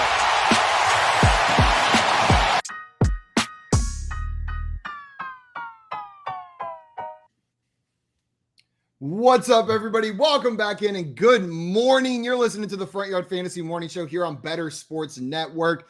And we are breaking down the top waiver wire ads for this week. We just ran through some of the running backs, sent Jeff Wilson through to the finals to face off against our wide receiver candidate that makes it there. One name I did leave off this list, guys, I just wanted to throw this out there, was Tyler Boyd. The reason I did this, in ESPN leagues, he's rostered in 76% of leagues. On Sleeper, he's heavily rostered as well, but there are a couple platforms where he's less than 50% rostered. Tyler Boyd, I think, is an honorable mention for this bracket. If he's on your waiver wire, he's probably worth rostering, whether or not T. Higgins misses time. Coop, is Tyler Boyd a player, if he's on the waiver wire, that you're looking to add with the T. Higgins potentially missing time with a concussion? Yeah, I think he needs to be rostered in most leagues, but I will issue a warning to folks. Something that we fall for every single year, which is week one, there are going to be games that have different game scripts than normal, that maybe move at a faster pace than normal. Maybe they go to overtime, but the league average for offensive snaps in a game is somewhere around like 60. And the team that led the league last year in offensive snaps still ran less than 70 a game. It was like 69 or so, right? So when you have an overtime game where the Bengals play 100 offensive snaps, those stats are going to be juiced a little bit. So when you see the stats from this week and you think, oh, Tyler Boyd, Hayden Hurst, these guys are always going to be good. If you have a 100-snap game where T. Higgins misses half the game, those stats are not going to reflect a normal game. So be careful with those players. They're probably not going to do what they did this week every week. Yeah, it's a good point. They had 53 attempts. Joe Burrow had 53 passing attempts this game, so that's pretty high. So that's a really good point. Yeah, what's 53 times 17? A million-ish? 901. I think the record 901. The record for attempts in a game is like in a season is like just above 700. It's Matt Stafford and Drew Bledsoe. I think both have seasons over 700, but 900 would obliterate that record. I don't think that's going to happen. And probably obliterate his arm as well if they're trying to have him throw the ball 900 times in a season. That would be absurd. Ridiculous. Also, I see Tommy in the chat answering your question, Coop, on how much is that times 17. He said a lot. It's a lot. And you confirmed that with the math. It's great whenever the math confirms the hunch. That is a lot. The wide receivers that we are going to be talking about here, we've got Jahan Dotson, Curtis Samuel, Devin Duvernay, and Robbie Anderson. That first matchup, battle of the Commanders wide receivers, Jahan Dotson versus Curtis Samuel. Coop, which one of those guys are you taking? Jahan Dotson versus Curtis Samuel. And you pick two players on the same team just to add a little spiciness to it. I did, and I can give you their stat lines. Curtis Samuel had 11 targets, 8 receptions, 55 yards, and then added 17 yards on the ground through 4 carries. And he had a touchdown through the air as well, a receiving touchdown. Then Jahan Dotson, 5 targets, 3 receptions, 40 yards, and 2 touchdowns in that game. Yeah, so I think for me, now, are we assuming PPR or half PPR or just kind of general on this? Let's assume PPR. We can assume PPR here. In that case, I like Curtis Samuel, and I think the real difference maker is those carries, because we've seen Ron Rivera do that with Curtis Samuel in the past. The last time they were together with the Panthers, Curtis Samuel had 40 carries for 200 yards and 2 touchdowns, which at the end of the day is the difference maker between him being a wide receiver 3 and him being a wide receiver 2. So if Curtis Samuel is going to get carries like that, I'm interested. So give me Curtis Samuel on this one. 1 vote for Curtis Samuel. John Luke, what about you? I'm also going Curtis Samuel. Coop brought up the rushing. He had 4 attempts for 7 in this game. He did fumble the ball once. And in terms of the passing game, he had 11 targets versus Jahan Dotson's 5. I do think Curtis Samuel is going to be the more targeted player on this team throughout the season. So I'll go Curtis Samuel. Yeah. I'm very tempted to go Jahan Dotson here in this matchup. I know he saw fewer targets. He didn't get the work on the ground. He did have 1 carry go for negative 10 yards whenever you're looking at that right there. But those 5 targets with the 3 receptions, 40 yards in this offense with the other established receivers, I'm I'm fairly optimistic about that. And I think he could become the wide receiver 2 in this offense. The other good news is that whenever you look at the snap counts, Terry McLaurin was the wide receiver who was on the field the most, 90% of the snaps in week 1. But Jahan Dotson was on the field for 88% of the snaps as well. He was out there almost the entire game, just one snap less than Terry McLaurin. Curtis Samuel sitting down there at 71%. That could be a good sign for Jahan Dotson going forward. And we saw some of the upside of what he can bring to this offense. I think I'm still going to go Curtis Samuel, but I do think Jahan Dotson is a good pickup. I wanted to make the case for him because I think there's a world where he becomes the wide receiver 2 in this offense this season sooner rather than later. And he ends up being a great ad. Yeah, with deep enough benches, you could potentially try and grab both, especially if it's fab, and then just kind of ride it and see who emerges as the better player. Just to play devil's advocate a bit, I mean, we kind of know who Curtis Samuel is at this stage of the game. He's a low A-dot slot gadget type player, whereas Jahan Dotson is a rookie drafted highly in the NFL draft and starting opposite Terry McLaurin at flanker. In his very first game, he scores 2 touchdowns. Just think of what the upside could potentially be. So I think Jahan Dotson does have the higher upside potentially than Curtis Samuel. So maybe if you're in like a 2 wide receiver league where only maximum upside is going to crack your lineup, maybe Jahan Dotson would be the better play there. But if you're looking for somebody to start right now, Curtis Samuel is probably the play. Yeah. Maybe Keenan Allen is one of your wide receivers and you need someone to fill in. Maybe you've got Keenan Allen and T. Higgins, and there's a chance that that both of those guys don't play next week. Then it's probably Curtis Samuel. I'm with you, Coop, right there. But Philly Mack in the I'm sorry, go ahead. On the flip side, if you like, let's say you're in a 2 wide receiver league and your wide receivers are like Justin Jefferson and let's see, who could you get in the second round? Like Mike Evans, then you're never going to start Curtis Samuel. But if Jahan Dotson catches lightning in a bottle and becomes this year's Odell, then maybe that does make the case to actually crack your lineup. So you got to think about your format a little bit and whether you need to just go full maximum upside or whether you need safe guys to start in the flex or in the slot or in your wide receiver 3 spot. Yeah, I see Fantasy Dog in the chat saying I picked up Samuel over Dotson, full point PPR 12 teamer. So we're agreeing with you, Fantasy Dog, that that's probably the move we would make as well. But Dotson has some upside, like Coop was running through right there. I see Philly Mack in the chat saying McLaurin is the only wide receiver that should be rostered on that team. JL, do you agree with that? I do not agree. He was the one who scored the least amount of PPR fantasy points this week, or half PPR fantasy points. So I think the other 2 guys are absolutely worth rostering. I think this offense is going to be much better than we expected. Carson Wentz looked much better than most people were expecting. I would be rostering all 3 of these wide receivers. Yeah, for me, it's less about Terry McLaurin's like output in week 1 and more about what we saw from Carson Wentz and hopefully this offense and how involved these receivers were. Like I do believe a second receiver is going to emerge as a fantasy option, and I want to take my shot on one of those guys. I thought Carson Wentz looked great, and I think they're worth rostering. Philly Mack said no Josh Palmer as well. Yeah, Josh Palmer didn't make the cut for our list today, but Coop, you brought him up a little bit earlier on the show. Do you think he's worth a waiver wire ad?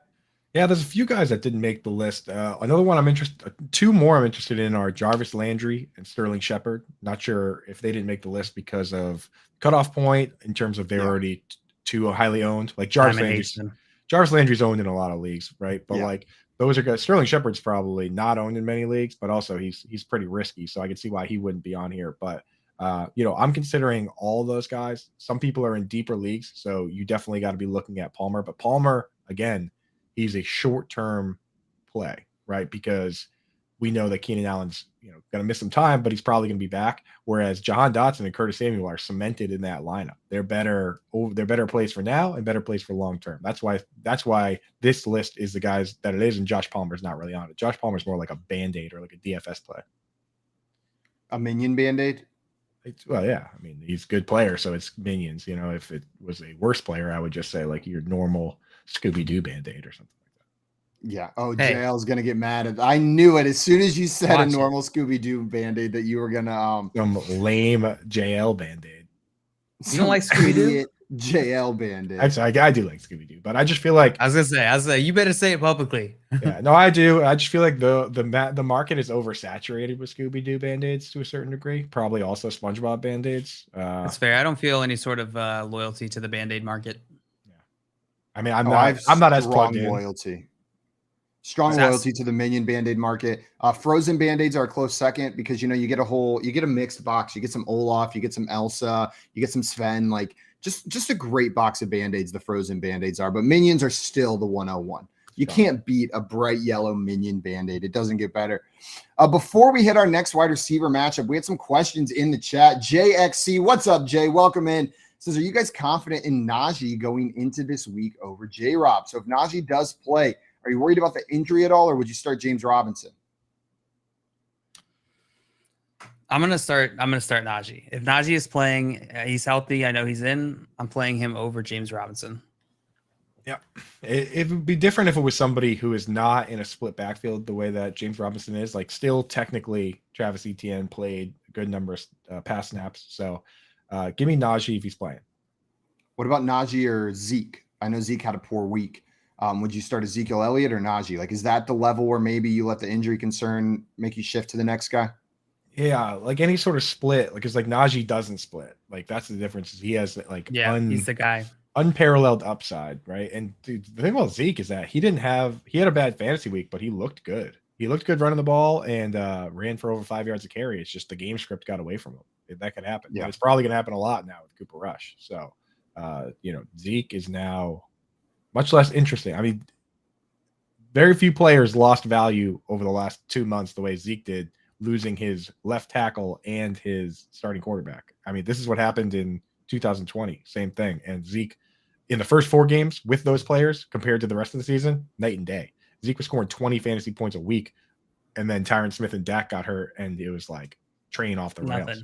Yeah, brutal. So be careful there. God, I'm so sad. So sad. I have a lot of Zeke on my teams too. Me too, buddy. Yeah. Najee is playing New England this week, so Pittsburgh is playing New England. And what was the other one? James Robinson. James Robinson is. Indianapolis Colts are playing Jacksonville. I don't care who those teams are playing. I'm starting Najee Harris. Najee, the Steelers could be going up against a literal brick wall on the 50-yard line that they're not allowed to pass, and I would probably start Najee Harris over James Robinson if he's out there and healthy. There's just too much of a separation between those two guys to get cute, to get worried about that injury to the point where you start someone like James Robinson over him. Now, that being said, we say this all the time, and then you can see it play out. Like, the process doesn't always bring the results. Maybe James Robinson blows up next week. Najee has a rough game, but I wouldn't be able to live with the results if they were the opposite and I had Najee on my bench. I just absolutely couldn't do it. We had one more question in here. Wazer said, should I trade Aaron Jones and Rashad Bateman for Debo and Irv Smith? So Aaron Jones and Bateman for Debo and Smith. No. I'm not doing this trade. No, not at all. Aaron, what are you going to do with Irv Smith, bro? Irv Smith didn't even play. He doesn't belong in that trade. Like, this is Aaron Jones and Bateman for Debo. Like, that's what this trade is. Right. I mean, honestly, I would take Aaron Jones over Debo. Irv Smith is a guy that I'm probably recommending folks to drop to waivers. Like, he played, the team played 62 snaps this week. He played 19. Like, what are you, just stashing him on the bench, hoping that they get ramped up and then hoping that Thielen gets hurt or something? It's just Irv Smith is such a low upside play to me that I don't know why I would rather have the waiver spot. Yeah, 100%. No, this trade comes with the waiver spot because you get to just drop Irv Smith right after if you make it. But I'm not doing this trade. It sounds like we're all in agreement here. Good question. Instead of Irv Smith, ask for $1 fab. You'd rather have $1 fab than Irv Smith right now? Yeah, for sure. He's worth negative fab.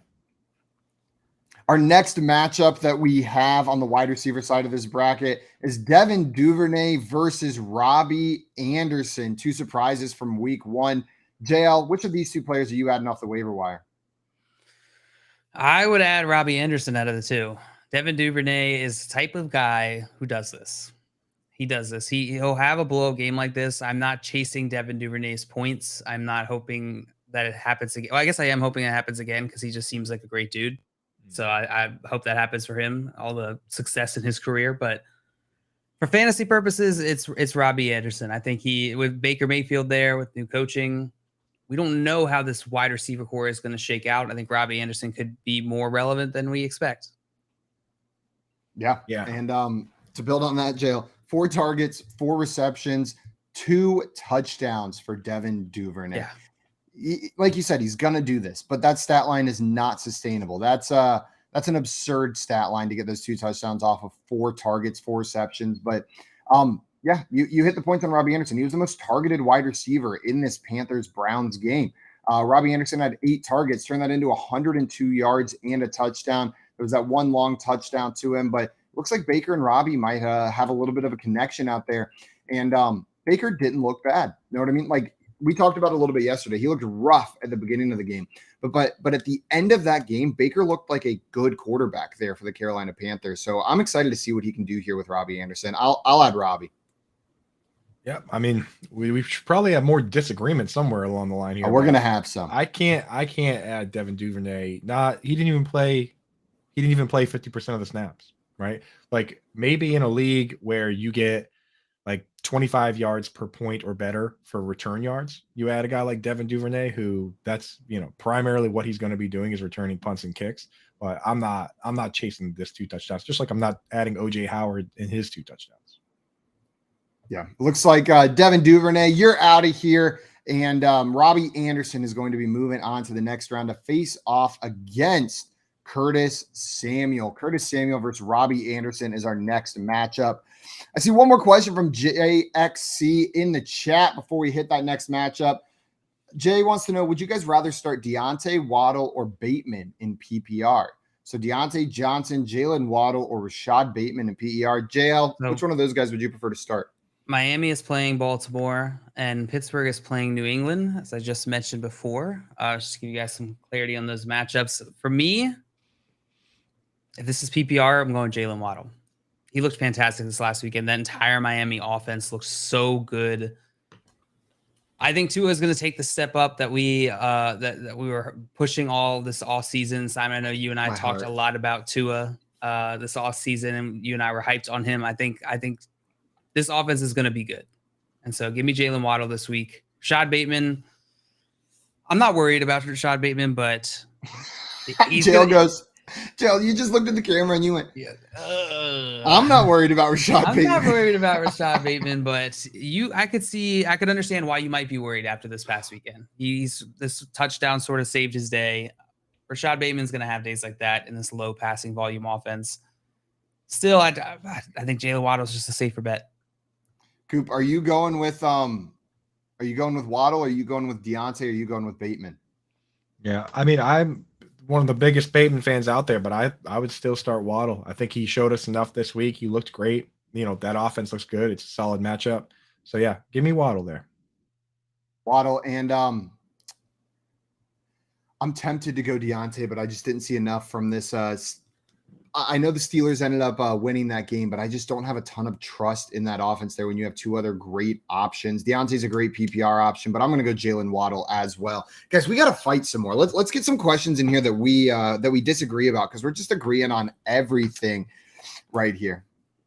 Yeah, there'll be time. There'll be time. It's early. There'll be time. Okay. If we have to, we can bring up some of the ringer only topics. We can show. We can bring up like fast food mascots as a classic if we need to fight about something. We got that one in our back pocket always. We're going to finish this bracket coming up, hit that finals matchup our next semifinal matchup between Curtis Samuel and Robbie Anderson. And then we'll be playing some Fantasy Feud as well here on air. Sal Capaccio, beat writer and sideline reporter for the Buffalo Bills, is joining us a little bit later today as well. And we'll be talking about players that you can safely drop. We're talking waiver wire ads right now, but you're going to have to drop someone to be able to pick up those players. So we'll throw some names out there that we would be comfortable with dropping onto the waiver wire. You're listening to the Front Yard Fantasy Morning Show here on Better Sports Network. Darren Ravel's here, our very first guest ever. The Action Network. Darren, thanks so much for doing this, man. Of course, anytime I could be the first guest on anything, not to downgrade you, but yeah, no, this is great. Darren, if I can go back to this Mickey Mantle thing real quick, this $12.6 million, do you think that would have been like 20 if this happened like 6 months ago? This makes sense. I mean, you have such a beautiful card. The story about they couldn't get rid of these things because it was it was the high numbers. And the whole story on the Mantle, like basically it was the high numbers. So it was the second set of cards that came out. Kids had already moved on. And then like by 53, they're like, wait, that's the old ones. That's 52. And they couldn't really sell any of them. So they dumped them off the barge. And, so you had a scarcer versions of the 52 cards. Listen, I think crypto had people spending a ton of money, obviously. And so I think there's probably a little bit of a downturn, but I think where you see most of the downturn is things that don't make sense. And, to me, I just think, yes, there's still things that I'm just absolutely shocked about. But even in memorabilia, even by looking at Heritage last night, man, I think I had $59,000 in bids that all lost. It seems pretty healthy out there in the collectibles market. Tell us about this Hugh Hefner Viagra pill container. You know what I'm saying? I've heard the stories about it. How did is it prescribed? How did you go to was it that CBS filled it? How did you come across that? That's a cool piece. Yeah, listen, people think it's funny, but it is what it is. I just saw it. There was a estate sale from his ex-wife, Julian's Auctions, and his pill bottle was up there. And it said it was worth $1,000. And I was like, I don't think it's worth $1,000. I mean, it's the greatest party trick of all time to show. It is his real pill bottle from the pharmacy. Hefner, you, take 1 pill prior to sex, 2 if needed. It's great. No pills inside. But I did spend $8K on it, and the way people, I wish you would have told me you were going to tell. I would have brought it here with me. But it's in a vault, and when I know that I need to pull some trick at a party or something, I might bring it out. But it's a good item. You need one of one stuff. I think that in this world, I think it's worth it to protect yourself in getting one of one stuff. It doesn't have the same liquidity because you can't say, oh, that sold yesterday for this. But I have comfort in that. Make bets and follow your fantasy team while you buy, sell, and trade collectibles in real time. Only on Better Sports Network.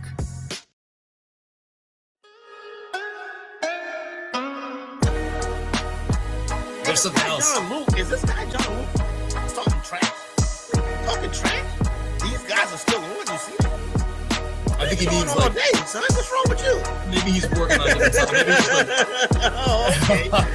Stay on till 7 o'clock, 8 o'clock at night if we want to. John Luke. He set you How up much nice. work we done put in? Don't trust nobody with 2 first names. Deal.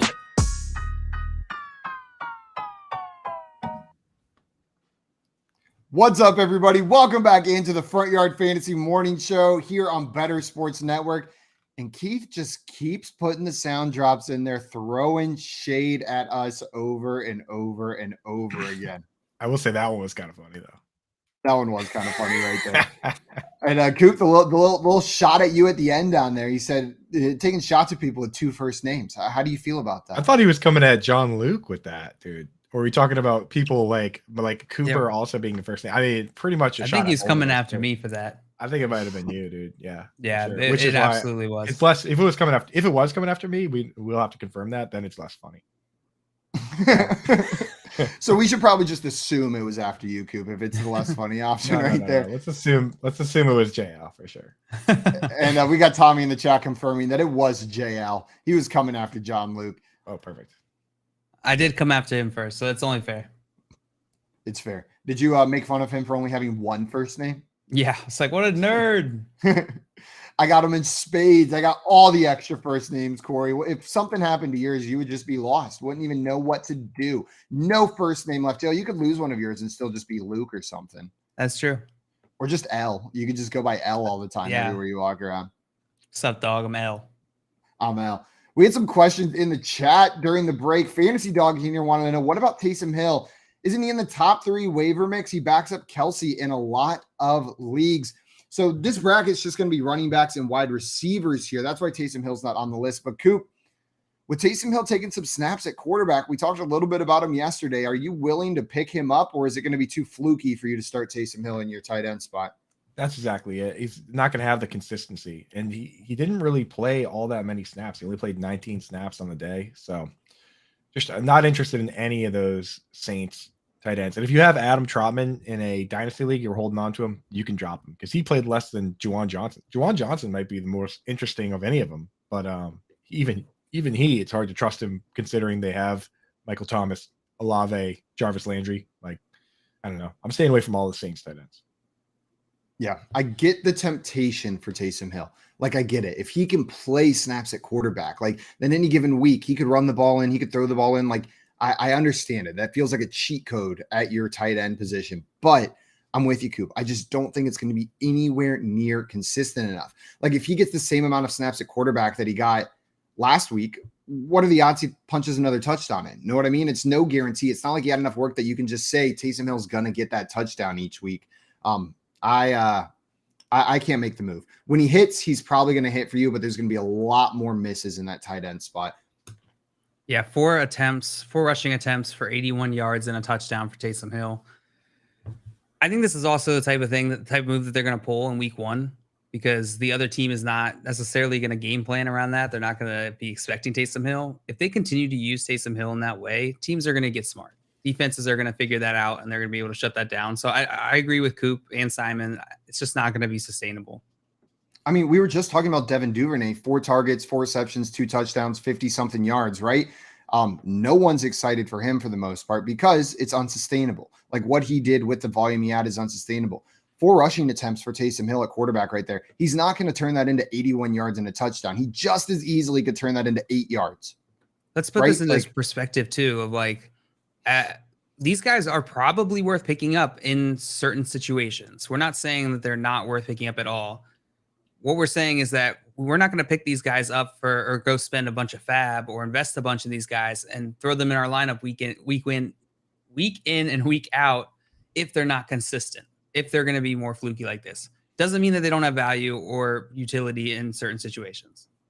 Yeah, if you've got a bench spot and you are worried about your tight end or you want someone to back him up, like Taysom Hill, if you want to take that shot, there is that upside, but don't count on it. I wouldn't pick him up and plug him into your lineup next week. Yeah, I wouldn't be expecting 15 PPR fantasy points from Taysom Hill week in, week out. Yeah, I will say I did throw out the warning when we were talking about Jameis Winston that Taysom Hill could come in and do a bunch of weird stuff, and that's exactly what happened. So you did. Yeah, that hurts. Do a bunch of weird stuff. Right? Like but that is like what it is. Like, it's so weird, man. I think it's the way he runs. He runs really like high and tight. He reminds me of like an it's like you took a dude from like the 1940s and just like threw him in like modern gear, and it's working. You know what I mean? Like, he's just like got the ball tucked, high knee, leather helmet. Like, right? It's just it is confusing, but it could hurt Jameis Winston. And it could also hurt Alvin Kamara. Honestly, like, you don't want some dude coming in just to scramble around and steal the touchdowns. That's awful. That's awful, right? Coop, I'm never going to be able to look at him the same way now whenever he's out on the field. I'm going to just be picturing him in 1940s gear like every single time from here on out. Picture like Sam Spence music playing too. Like, anytime he's got the ball, it's like you know, like, just I don't know who that is. Dude, Sam Spence, you know, he plays every old timey NFL song was written by Sam Spence. Like, those ones that are like that's pretty good. Like, he does all those, dude. Yeah, check him out. I have an idea. Let's just sing instrumental Sam Spence music for the entire rest of the show. We've got about an hour and a half. I think we can make it. Bum bum bum bum Bum, bum, bum, bum.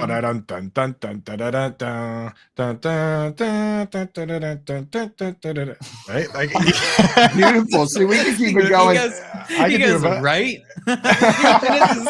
It's just me and Tommy in the chat. We're like, yeah, exactly, dude. Tommy, he is a legend. Yeah, dude. Sam Spence, check him out, bro. Hall of Famer. Right? Emily had a question for us in the chat. Coop, this one's for you. Should I drop Komet for Gerald Everett? So probably the hottest tight end pickup versus the biggest tight end disappointment in week 1. Yeah, here's my take. I've gone through the numbers. I'm not dropping Komet. I'm not dropping Ingram where possible. Where I would do that is if you're in a shallow league where it's like you only have 4 bench spots and whatever tight end is on your roster, you're just going to roster one tight end and he's going to start for you. In that, I would pick up Everett and start him because Keenan Allen's going to be out. It's a high-powered offense. The matchup this week is with the Chiefs, so obviously the over-under for that is going to be 50-plus points. So in that situation, I would. What I would try to do, if possible, is pick up Everett, make him your yin tight end, your starting tight end. That's kind of a low upside play because Keenan Allen will be back, and then try and keep a high upside guy like a Komet or Ingram on the bench. Like the example I always give is Logan Thomas. We saw him running a ton of routes. This is the year he broke out, running a ton of routes, playing a ton of snaps, being in the slot, but he wasn't really doing it for the first like 5-6 weeks in terms of actual production. But the behind the scenes stats were there, and then he blew up. You want to be able to stash those behind the scene guys like Ingram or Komet, but you want to start safe guys. So that's where I'm at. If you have to drop Ingram or Komet, do it. Just make sure they're on your watch list in case they do live up to what we were hoping. Absolutely. Let's hit our next matchup in this waiver wire bracket. We had Curtis Samuel, who advanced past Jahan Dotson, and Robbie Anderson, who advanced past Devin Duvernay. That is now going to put Curtis Samuel versus Robbie Anderson in our semifinals. JL, where's your vote going here? It was Robbie Anderson and Curtis Samuel? Yes. I'm going to go Curtis Samuel in this one. I said it before, this Washington offense has me excited. I know they played the Jaguars, so maybe I need to temper my expectations a bit, but I'm excited for this Washington offense. I think Carson Wentz can turn these guys into fantasy assets. Maybe not your top tier 1 type of guys, but I think that they can be those tier 2 type of guys, tier 3 type of guys who can really just make the difference, and then it adds up over the season. Coop, are you following JL on this one, or are you taking Robbie Anderson? No, I'm in with Curtis Samuel. It's the rushing that's the difference maker, because we've seen it before with this exact guy where, in 2020, he finished as wide receiver 23. So he was a wide receiver 2. If you take away that rushing, he might not even be a wide receiver 3, right? Like he had, like we said, 20, he had scored like, 30 something points on rushing alone. So that's the difference maker for me. If you're getting a couple carries, it gives you a nice floor, right? Because we've seen guys like Devonta Smith go out and have a goose egg. If you're getting a couple carries, then you're bound to do a little something, right? A little something. A little something. I want to throw some love to Robbie Anderson on this one. He was going up against a very tough Cleveland secondary, a tough Cleveland defense in general, getting to the quarterback throughout the game. Still put up 5 receptions, 102 yards, and a touchdown. One of them was that long play. But he played in 100% of the snaps. Him and DJ Moore were on the field the entire game. I expect him to be heavily involved in this offense, and it looks like it's clear cut. Robbie Anderson's the wide receiver 2, and they're going to throw him the ball. Or I guess there's a possibility that he could be the wide receiver 1, but I'm still expecting that to be DJ Moore. I'll go Robbie Anderson here. I'll take Robbie Anderson, but it is very close between these guys. But I like the upside that Robbie Anderson has with Baker Mayfield in this Panthers offense. But Curtis Samuel moves on. So we have our finals. It is Curtis Samuel versus Jeff Wilson Jr. I know we had some questions in the chat. JL, did you want to hit one of these? Yeah, we got a question from Jacob from our YouTube. FYF YouTube said, need 3 of 5 in PPR. DK Metcalf, Brandon Cooks, Jalen Waddle, Rashad Bateman, or Darrell Henderson. What do you guys think? Need 3 of those 5. Lock Waddle in for sure. Waddle is 100% in your lineup. And then there's some questions. I'm probably locking in Bateman as well. And then it gets a little bit tricky whenever you're deciding between Metcalf, Cooks, Henderson. What do you think, Coop? Yeah, I think I'm starting Cooks, Waddle, Bateman, and Darrell Henderson is a guy where I want to see it one more time. Like I want to see him be the dude again this week, and not have them come back. And because the thing that scares me is the comments about Cam Akers where they're like, he needs to do more with his touches and be more consistent. Like there's a world where they say, okay, we're going to give Cam Akers a chance this week. So I think I want to see it with Henderson one more time before I lock him into the lineup for good. With Cooks, Waddle, and Bateman, we already know that they're going to be out there, for virtually every snap, and it's a PPR format. So any catches is made money, right? Yep. I'm with you, Coop. You said Cooks, Waddle, Bateman? Yep, I'm with you. Oh, I see another question in here that just came in. I agree with you guys. Cooks as the final guy. Waddle, Bateman for sure. I'm tempted to plug Henderson in there, but whenever it's close between 2 players and it's a wide receiver and running back, especially in PPR, give me the wide receiver. I'll throw the wide receiver in that flex each and every time if I think it's super close. Daniel wants to know, hey guys, 10-team half PPR. Would you trade away Higgins to acquire Pitts? You got faith in him. So Coop, you were talking a little bit before the show started about how Pitts usage was concerning in week 1. Would you be willing to trade away Higgins for Pitts right now? No, I definitely wouldn't do that. Pitts, I've been a big Pitts guy because of what we were hoping, that he would play a ton of wide receiver, that he would essentially be used that way, and you could start him at tight end. dude, Arthur Smith came out and used him the way he would use like Delaney Walker or use like Jonnu Smith.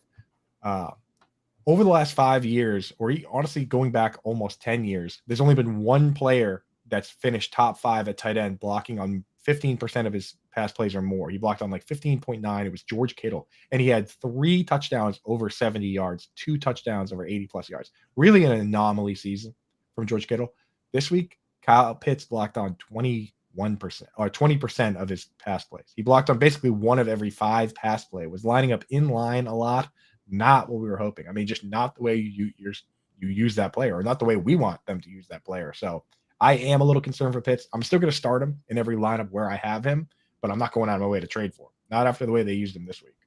So when you say they use them like they use Delaney Walker, is that just as more like in a blocking role? Is that right? So like inline blocking, which when you're Delaney Walker, that fits his skill set. Like, we want the passing production that Delaney Walker's got, which he could. But the thing about Delaney Walker is that like he wasn't dropping like 1,000-yard. I think maybe he had 1,000-yard season, but he was more of like a guy that would have like 700, 800 and a couple touchdowns, where we want Pitts to have 1,000 yards and basically play wide receiver. That's why you dropped him in the 3rd round.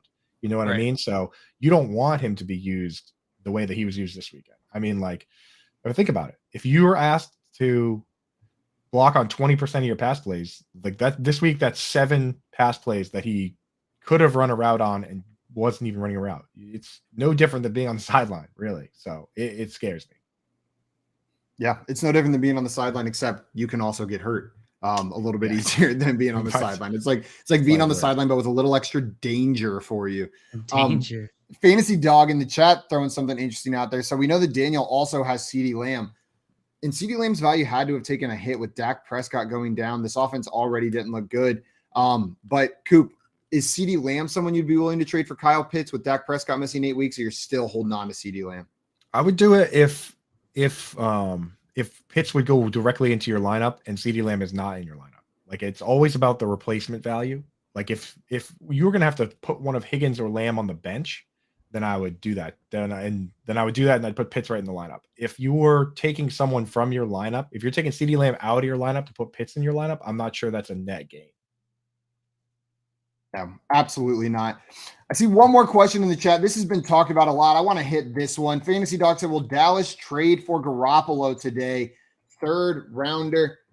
I don't see a world where the 49ers want to send Jimmy Garoppolo to Dallas. Like I think I also think in this conversation, people are forgetting how valuable a good backup quarterback is. We've seen it time and time again. I just don't see the 49ers sending them away for anything less than a king's ransom. I don't think a 3rd rounder is going to get it done, because the value of having Jimmy Garoppolo as a backup quarterback is much too high for them. Coop, do you think we see that trade? Do you think there's any world that happens in? Yeah, I always wonder how that would even work. Like, you're going to teach Jimmy the playbook in a week? Like, he probably, if you traded for him, he probably wouldn't even start. Like, it can work if you got guys that come from the same coaching tree. Like, let's say Tua got hurt, then I could see the Dolphins trading for Jimmy G, because it's the same playbook that Jimmy G ran last year, right? Like, it's like McDaniel. But if it's not the same coaching tree, like, some of these playbooks are completely different languages, trying to go from like the West, the West Coast that the 49ers run to, I'm actually not even sure what they run there. It might be the Air Coryell or something, but it's just, it's not as easy as you think to just show up, and it's not like backyard football where you just say run and out. Like, it's a language you got to learn, right? Yeah. Oh, wouldn't that be cool if it was like backyard football? Dustin said Andy Dalton more likely. Yeah, that would make a little bit more sense for them, but we'll see what happens. Maybe Cooper Rush is just the dude and they roll with him for 8 weeks over there. Let's hit our last matchup here, the finals of our waiver wire bracket. We've got Jeff Wilson Jr. going up against Curtis Samuel. Coop, which of these 2 players is your preferred? You can only add one. Week 1 or week 2 waiver wire ad. Week 1's in the books. It's week 2. I'll tell you right now, there's one word that makes this easy for me. A word that you said earlier, months, right? When they come out and say Eli Mitchell could be out months, give me Jeff Wilson, dude. Give me the starting running back that has put up 100-yard games. And it's as simple as that for me. The real question, there's obviously a second layer of question that I would like to get you guys' thoughts on after. But first, you decide who wins the bracket. Then you decide if that player is worth the top waiver claim or a bunch of fab or not, right? So for me, I like Jeff Wilson. And then I'm interested to hear on whether you guys would use your top claim on either Samuel or Wilson if they were to win this bracket. So, JL, what do you think, buddy? I don't think I'd use it on Samuel. Mainly because I think there's going to be other guys like Samuel who are either in a similar situation available on the waiver wire for you throughout the season. Jeff Wilson, I might if I'm desperate on running back. I absolutely might. If he could be the guy there in that 49ers offense. Look, we've seen Kyle Shanahan. I know everybody talks about Kyle Shanahan using a lot of different running backs. I think that is mostly because he has to. I think it's mostly because he's dealt with injuries at the running back position constantly over the last couple seasons. But what we've seen is that whenever he has a guy that he is mainly using and focusing, he rides that guy. He gives them all of the work. And so I want to see if Jeff Wilson is that guy, he's absolutely more valuable than Curtis Samuel. And unfortunately, it's going to be a sweep here. Now, like in a vacuum, Curtis Samuel could have this role for the entire season, right? It could be a wide receiver 2 role on this Washington Commanders offense for the entire season. But we're looking at some positional scarcity. It is much harder to find a starting running back than it is to find a starting wide receiver. You're going to have an easier time replacing Curtis Samuel's production on the waiver wire than you will replacing a starting running back for the San Francisco 49ers. So I'm going to take that shot on getting the starting running back. Shout out Curtis Samuel, though. I do think he's a good pickup, but I'm going Jeff Wilson. I bet you next week that target share completely shifts. I feel like that's going to be just the type of situation we see from Washington. I think this is the week where if you're looking at wide receiver, you don't use your waiver claim and you just try and wake up early and grab anyone off the list of guys that we think are pretty good, like whether it's Jarvis Landry. There's a bunch. Yeah, a bunch. Jarvis Landry, Tyler Boyd, Jahan Dotson, Curtis Samuel, Sterling Shepard, like whoever you can get of that crew, go for it. You don't have to spend a ton of money. I mean, dude, Kadarius Toney didn't even play, man. Did you guys see that? He played 7 snaps. Bizarre. 7. Like feels reminiscent of the Brandon Ayuk from last season, right? Like what's going on? Something's going on that we don't know about. Definitely something behind the scenes because that guy is explosive, and he, they put him in for a snap, and he takes a handoff 19 yards, and then they're just like, all right, get out. Right. They didn't want the fans to get the pitchforks out. They were like, no, get this guy out. Richie James played 42 snaps, and Kadarius Toney played 7. Unacceptable. Something's off there. Like there's something going on. It can't just be that Kadarius Toney is suddenly not good, right? There's something going on, either an undisclosed injury or something off the field. I'm not sure on that one.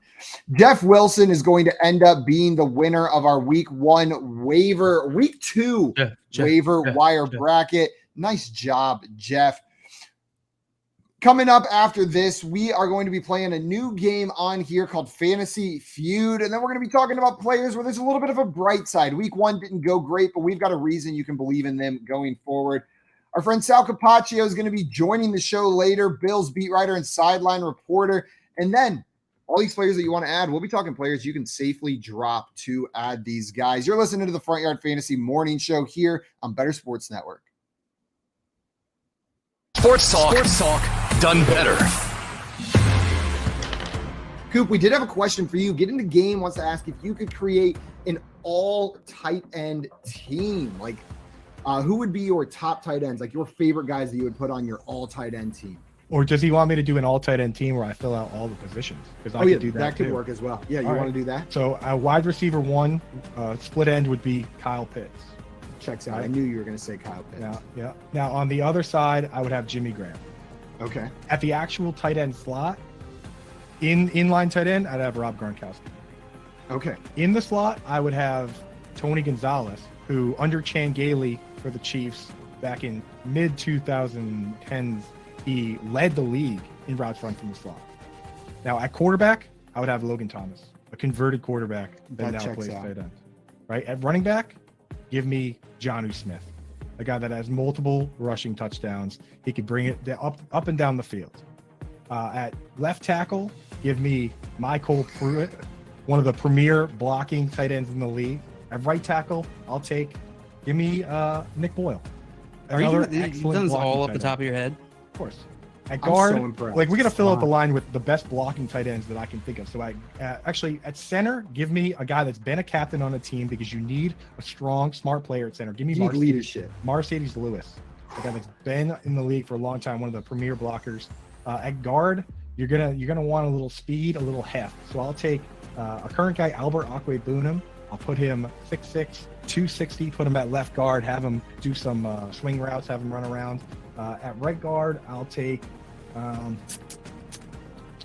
me Jason Witten. Just give me a big monster to throw in. Get there him that out can of the actually booth. Throw down the run blocking. And Can we put this in like a graphic? as my fullback, move tight end, I'm gonna go with a guy that's played a bunch of fullback. He's played a bunch of move tight end. Very underrated. Give me Chris Cooley, former Redskins tight end, move tight end, Chris Cooley. So that would be my all-time tight end offense. If you need Now it. radio personality I in am the DMV.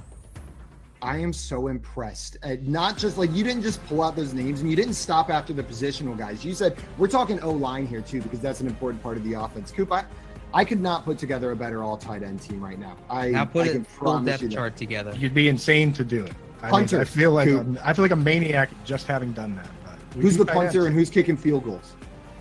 Punter easily is going to be Algie Crumpler, because right off the top Best of my name head, I've ever heard. kind of sounds like punter. Seems like he could boot the ball. Crumpler the punter. Algie Crumpler, punter, and then for kicker, we just want to have as many all-time greats on the roster. So give me Antonio Gates. Better Sports Network. It's sports talk done better. They get it away. They hand to Williams. Ball comes out. Recovered by Seattle. Jackson with the recovery.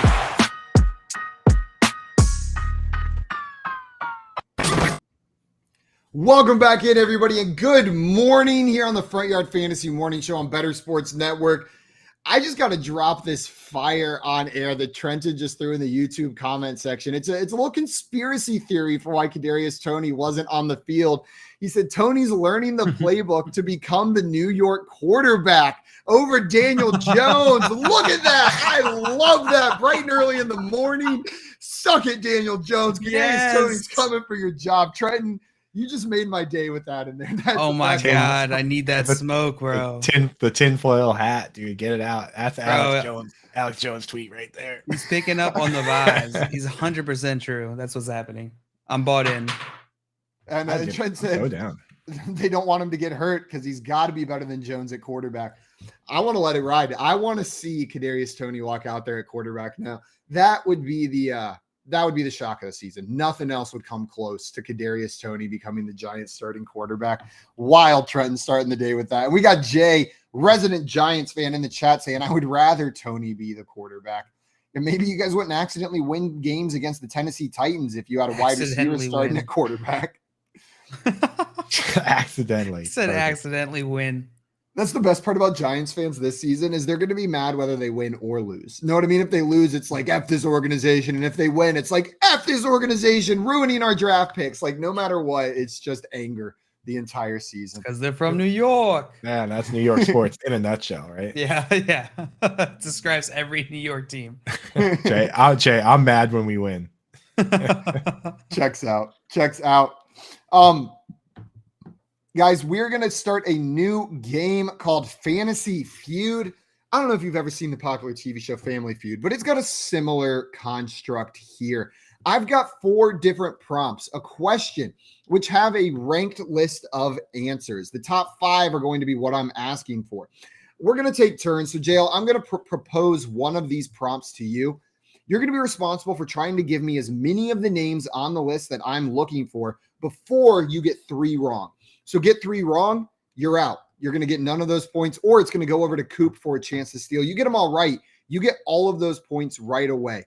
But JL, 3 strikes, Coop gets a chance. He just has to name one that you didn't name. Doesn't matter how many are left, and he will steal all of the points earned for that round. We will alternate back and forth. You guys ready to start? Yeah. Yeah. Coop, Since it's Tuesday and you're looking really handsome, I'm going to let you decide if you want to go first or second. I want to go first. I want that smoke. Coop wants to go first. Coop, here is your first round question. Name the top 5 PPR running backs from week 1. Oh, I wish there was wide receivers. We just talked about the wide receivers yesterday. That list is fresh in my mind, but not the running backs. Well, I know Saquon Barkley's on the list. He's 1. He was 1 this week, right? Saquon Barkley is correct. He was at 1. That's going to add 1 point for your score, Coop. Okay. Saquon is 1. And then your boy Cordarrelle Patterson has to be on the list too. He had 22 carries, right? Monster day. Cordarrelle Patterson is at number 5. He is at number 5, Coop. So that's going to be on the list. Another point. So you've got Saquon and Patterson so far. Who are the other 3? No strikes. DeAndre Swift, Monster Day, right? DeAndre Swift was number 3 overall. You got 3 of them. Let's go. I think 4 is going to be easy because Jonathan Taylor had a good day too. Jonathan Taylor is number 2. So Coop, you've got 4 of these so far. You are missing number 4 on this list, but you've got Saquon Barkley, Jonathan Taylor, DeAndre Swift, and Cordarrelle Patterson. Who's the last one? No strikes. You got 3 attempts at getting this one. Okay. Let's see. James Conner? Jamal Williams scored 2 touchdowns. Is 2 touchdowns get you on the list? Jamal Williams. Where did Jamal Williams come in? He came in at not the top 5. He was running back 16 on the week, Coop. 16, bro. 16. That is 1 strike for Coop. Oh, man. Running back 16, dude. Coop just can't get off the running back 16 for Jamal Williams. He's like 2 touchdowns. 2 touchdowns, dude. Yeah, because I was gonna guess it. I was just gonna go through the players that scored 2 touchdowns and see if I could just cheat that way, right? But now I got to change my strategy. Let's see. Who's it gonna be, Coop? Got to throw somebody out there, right? Javonte Williams caught 11 passes, right? It's got a PPR. Javonte Williams was the number 12 running back and is incorrect. Wow. 2 strikes, Coop. Last chance. Right. Otherwise, JL's going to get a shot to steal this with 1 option left on the board. I'm just going back to my original strategy. Kareem Hunt scored 2 touchdowns. Coop. It was Kareem Hunt. Kareem Hunt is the last one on the list. Go. You cut it close, but you're going to get all 5 points for pulling all of those. Dustin in the chat was going, I know, call on me. And then good job, Coop. He was, dude, can I call Dustin? We should get one phone a friend. Like Dustin. You should. I'm down for that. I'll allow JL to call somebody in if need be. Oh, we could totally do Who Wants to Be a Millionaire game on with this call-in feature. That would be awesome, bro. Imagine Keith. Why didn't you think of that, dude? Yeah, dude. What the hell are you doing back there, Keith? Some producer, dude. Isn't that your job? Ernie would have thought of that. Yeah, Ernie did think of that. Ernie's my favorite producer. I'm just Ernie's puppet. Do you guys know who number 6 was? This isn't part of the question, but do you know who was number 6? I didn't even know who. I thought Jamal Williams was going to be on there. He was number 6. No, this player was disrespected all offseason, I feel like. Drafted super late for a starting running back in one of the best offenses in the NFL. I disrespected him. Clyde Edwards-Helaire was the number 6 PPR running back on the week. Clyde Edwards-Helaire. JL, before we get into your first round, we had some questions in the chat. I see, do you like Gallup as an IR stash even with Dak gone? We talked a little bit about this yesterday. Coop, you in on Gallup or are you moving on? Like my philosophy is always if I have an IR spot, I want a player in there. So if there's another IR eligible player that you like better, like maybe a Jameson Williams or whoever, then go ahead and make that swap with the quarterback injury. But I'm not going to just clear a dude out of my IR spot just because. You know what I mean? Like the problem is if you don't have an IR spot, now you're taking up a valuable roster spot. So he's definitely a guy that I'm willing to cut bait with on shorter benches. The excitement obviously is a little bit gone with Dak being gone. Yeah. Yep. And on that same note, I see a question. Who should I target on waivers to stash in my IR spot? Is there anybody you're looking at on waivers? Maybe a different face? I know Jameson Williams is one that if he's sitting out there, you should add him, but he's probably not on your waiver wire. Maybe Michael Gallup. Anyone else you're looking to add to stash on waivers? Maybe a Gus Edwards. If J.K. Dobbins wasn't ready to go, who knows? Who knows what's going to happen there? I know Gus has like a 5 yard per attempt career carry. As crazy as that sounds, he's literally in like the top 5 for running backs that have over 400 carries. It's like the list is legit. Like Jonathan Taylor, Nick Chubb, and then Gus Edwards. So yeah, Gus Edwards. I swear that's the list. And that's like Miles Sanders, Aaron Jones. Like he's in there with some pretty solid players. So I would consider that. But Jameson Williams would be my number one stash, just to see if we've seen it before with Odell, where he was out with the hamstring, missed the first few games, came in, was eased in, and then he was electric, league winner, right? Like Jameson Williams is picked like 12 overall. He could be awesome. Absolutely. JL, are you ready for your first round of Fantasy Feud? Coop nailed that first one, so you got some catching up to do here. I'm ready. Okay. And Coop, you may be a little bit disappointed. Had you chosen to go second, this would have been your question.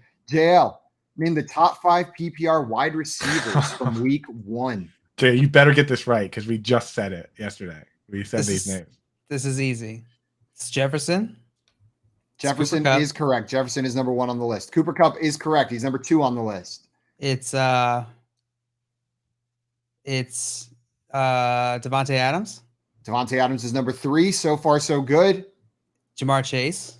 Jamar Chase is number 4, JL. Who is number 5? Stupid. Is it Diggs? Diggs is number 6, JL. There's one person in between there. Diggs is number 6. So that's 1 strike for JL. But he's got 4 of them so far. This was the one curveball in the in our hypothesis, in our theory yesterday. Pittman. There it is. Pittman is correct, JL. That's an easy 5 points for you. You didn't even struggle. Coop, you're making Coop look like an idiot having to struggle. Yeah, Coop. Made me say Jamal Williams like a doofus. Oh my God, how embarrassing. 2 touchdowns is trash. Garbage. RB2, come on. Get your shit together. OJ Howard was our RB5. I see Philly Mac in the chat with a question. Jameson Williams over Brian Robinson in the IR spot. What do you think about that? Brian Robinson actually is a very solid stash. The rumors are that he could be ready to go week 5. That's the thing is I asked Edwin Porras, who is he's a actual physical therapist and went to medical school, and he's amazing for injuries. Like I was on a stream with him with the Pros with Joes, and I asked him what he thought about that, and he was like, "There's no way, unless you know the exact injury and the details, there's no way to know with gunshots because it could be something where it goes through and through, and it takes a week to heal, or it could be something where it's like it hits the bone and he'll never be the same." So he literally couldn't comment on it. But from the reports, it sounds like it's not so bad. Yeah, I'm with you. I would stash Brian Robinson over Jameson Williams. I like Williams. I like Jameson, but it's that positional scarcity. And Brian Robinson has the shot to come in and be a starting running back in an offense that's maybe better than we expected it to be with Carson Wentz. Week 1, don't overreact against the Jags. But I wasn't even expecting what we saw from them week 1. Give me Jameson. It didn't look like Washington needed Brian Robinson, so I'm not too sure that his role is going to be that massive. But even when he comes back, I just feel like Ron Rivera wants to do everything in his power to go out of his way to be mean to Antonio Gibson. Everything is just out of spite to Antonio Gibson. Exactly. Yeah. So when he gets back right away, he's gonna be like, Antonio, Brian needs water. What?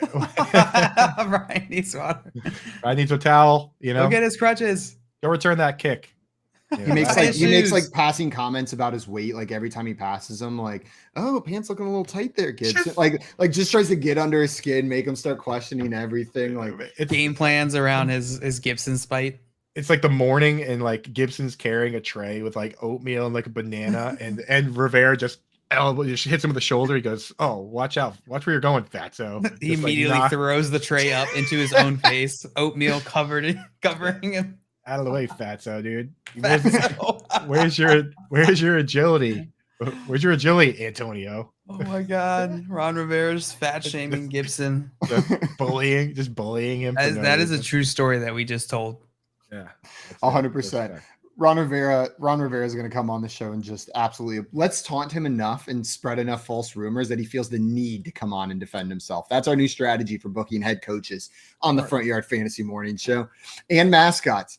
Trenton in the chat wanted to know Hopkins or Brian Robinson in that IR spot. If you have a league that allows you to have players like Hopkins in that IR spot, because he is suspended, right? Not injured. I know some leagues allow players that. in the IR. Some leagues allow that. Then it's Hopkins. Some leagues do. This answer is Hopkins. It's That's definitely dope. Hopkins right there. Sure, dude. Put Calvin Unless Ridley this in is there. Dustin Hopkins. Unless this is Dustin Hopkins, then maybe still though. You know Is he what I still mean? in the league? Surely. Kickers never retire, I think. They just continue playing for all eternity. Like there's only ever been 30 NFL kickers. They're always readily available too, it seems. Like, you know what I mean? Like they just get called up. They like, you kicked for us 10 years ago, right? Why don't you run it back? That's right. I imagine Graham every Gano. single kicker that gets the call is on a high school football field somewhere just practicing field goals after hours. Like it's like 9 p.m. and they're out there just the local high school kicking field goals and the phone rings. They get the call and they're like, yeah, I'm ready.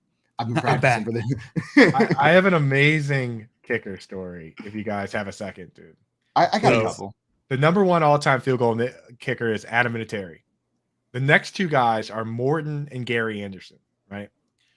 Gary Anderson was a dude from like South Africa that just played rugby and soccer. He just could absolutely boot the ball, right? They bring him over and he does like a tryout and he's just absolutely crushing the ball. And all these colleges are like, dude, we want you to come kick field goals for us.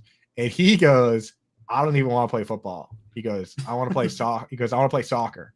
He goes, so if I can come to your school and play soccer, I'll also in the fall, I'll kick for the football team. And Syracuse was like, yeah, sure, whatever. Like you're on the soccer team. Like, come on. And he went to Syracuse to play soccer, but also kick field goals. And then he ended up being a top 3 point scorer in the NFL all time. That's ridiculous. And his answer to recruiters was, I don't want to play football. I'll do it in my spare time. Yeah. Yeah. He's like, you got a spot for me on the soccer team. Syracuse is like, yeah, we got a spot for you. We don't even care about our soccer team. We don't even care. We totally have that spot. Right? They had to like cobble together a soccer team. Like, yeah, this guy's the captain. Oh my God. It's like Accepted, the movie, but they just like had to throw together a whole fake soccer team. Somehow they still got Justin Long. Right, yeah. It's like Adam Sandler's the coach. And dude, it's imagine they win the national championship. Like that's a movie, dog. Yeah. Boom. Someone call up Disney. Yeah, we just wrote a movie for you, Disney. This has Disney sports movie written all over. I'm borderline crying right here just thinking about this movie right now. Dude, the story gets even crazier. Like I should have looked it up again, but like it was like a high school coach that went and found him, and then that high school coach ended up being somebody crazy famous that like coached for the Rams, dude. Like the head coach of the Rams. Now I gotta pull it up, dude. But it's like the whole story is just insanity. That's wild. Just gets crazier and crazier. Coop, are you ready for round 3? Your next round of Fantasy Feud? Now I'm looking up Gary Anderson high school football stats. I guess I can play. I'll take a breather from this. What do you got? I mean, I know that's important right there. I think you're gonna like this question. Round 3, Coop. What I need you to do is I need you to name. Sorry, I gotta interrupt you real quick. Breaking news. It was Dick Vermeil. Dick Vermeil. Dick Vermeil. Of course, it was Dick Vermeil. I gotta interrupt you here. Dick Vermeil was the one that found him. Yeah, as crazy as that is. Incredible. Coop, your round 3 question or prompt is name the top 5 PPR tight ends from week 1. Mr. Tight End, see what you got for me. Wow, top 5 PPR tight ends. So we got to get the two superstars on that list. Obviously, OJ Howard. Yes, he was number 2 overall. That's going to be 1 point for you. That's so stupid. That's so stupid. He caught 2 passes. He ran 6 routes.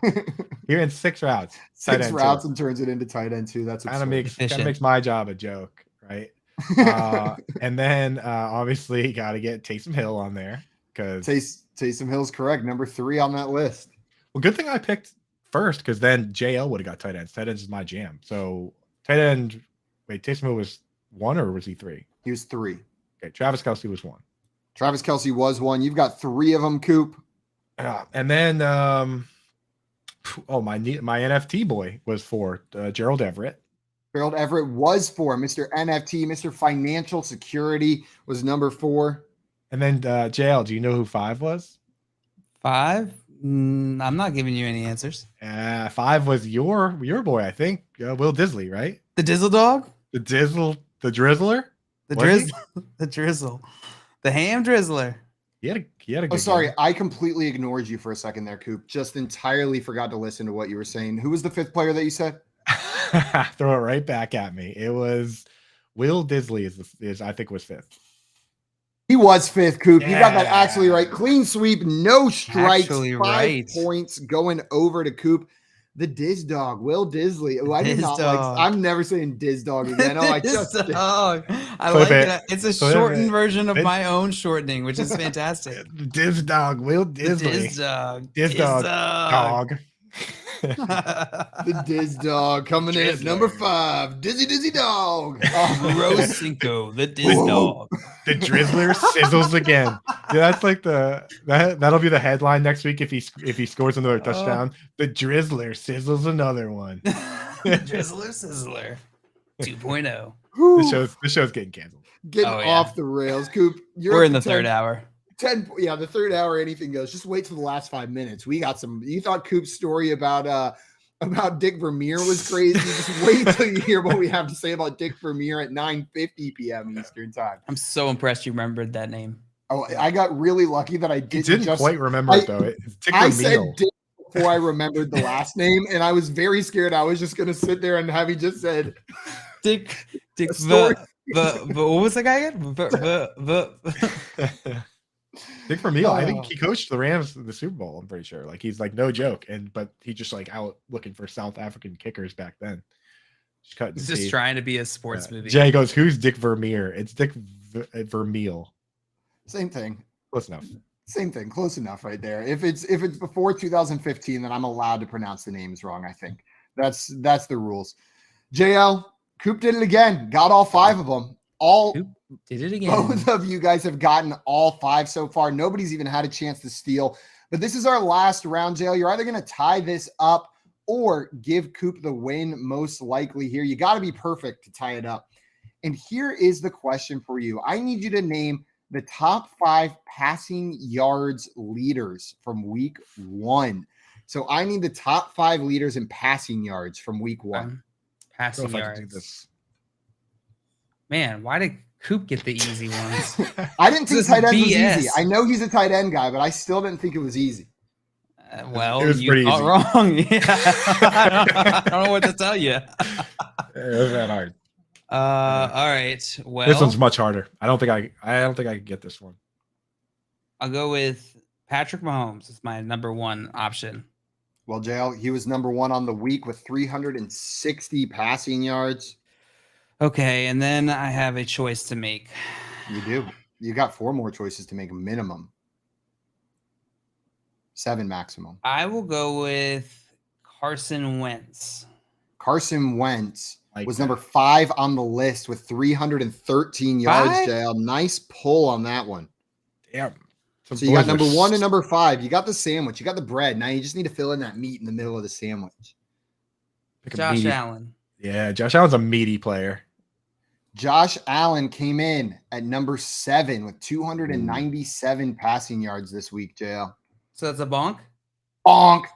Meat Damn bonk. it. Not meat.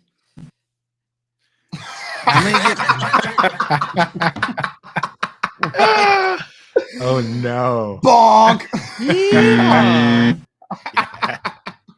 Yes. Oh my dude. God. Now I'm going to get him wrong on purpose. Keith, I would love to see how you describe what you do for a living to your mother.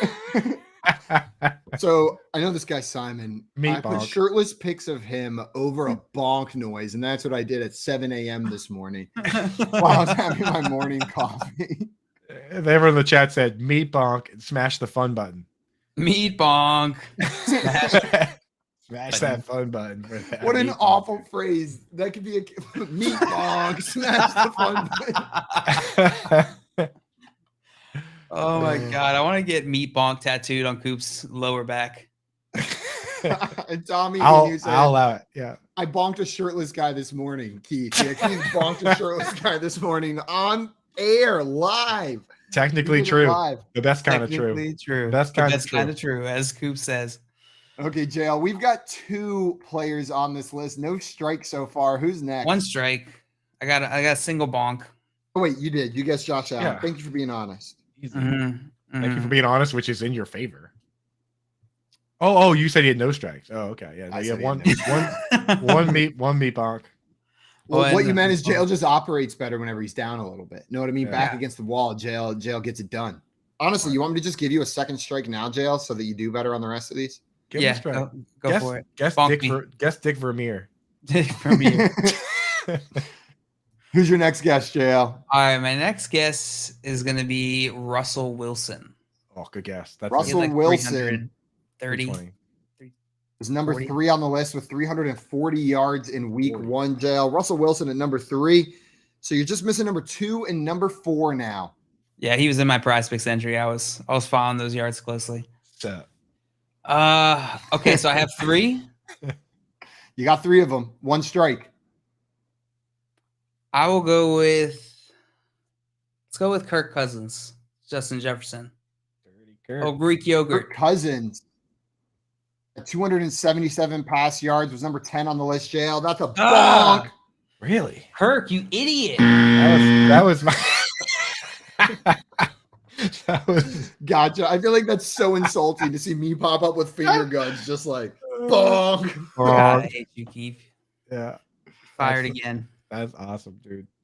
I was gonna guess Kirk Okay, Cousins, Joe. so you kind of saved me there. Now I got to figure out a new guess for when you 2 inevitably strikes. lose. If you get 1 more wrong, Coop gets the chance to steal. Who had a lot of receiving yards this week? I will go with. I'll go with Joe Flacco. Joe Flacco had 307 passing yards, bringing him in at number 6. He was number 6 on the list after Russell Wilson. Bonk.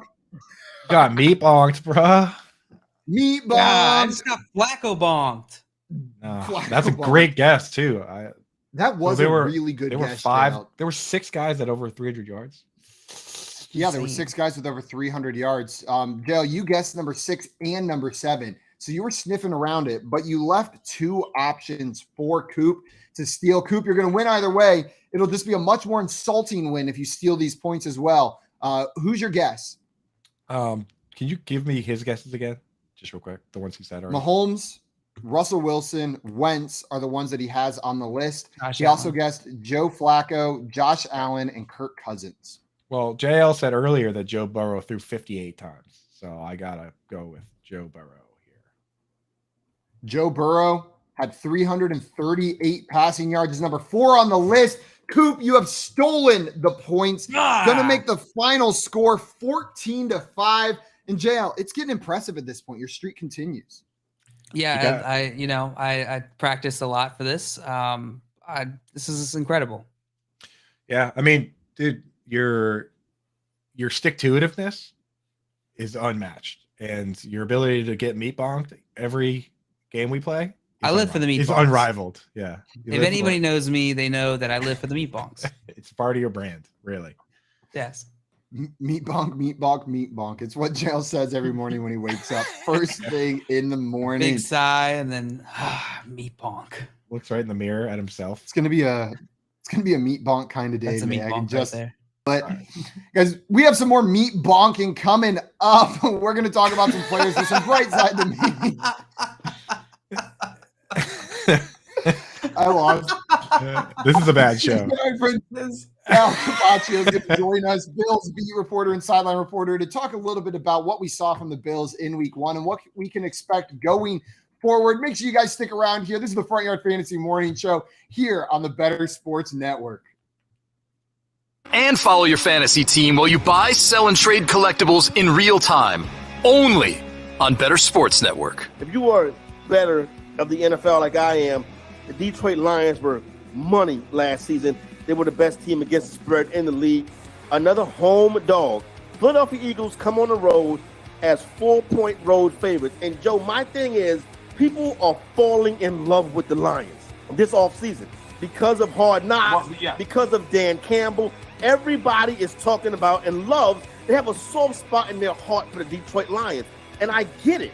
I do too. But the bottom line of the matter is this. They're still losing football games. So when I look at this game between the Eagles and the Lions, I think the public, right now, we're still seeing most of the money backing the Philadelphia Eagles. I think the public is going to come in and drive this number down, but I love this spot for the Philadelphia Eagles.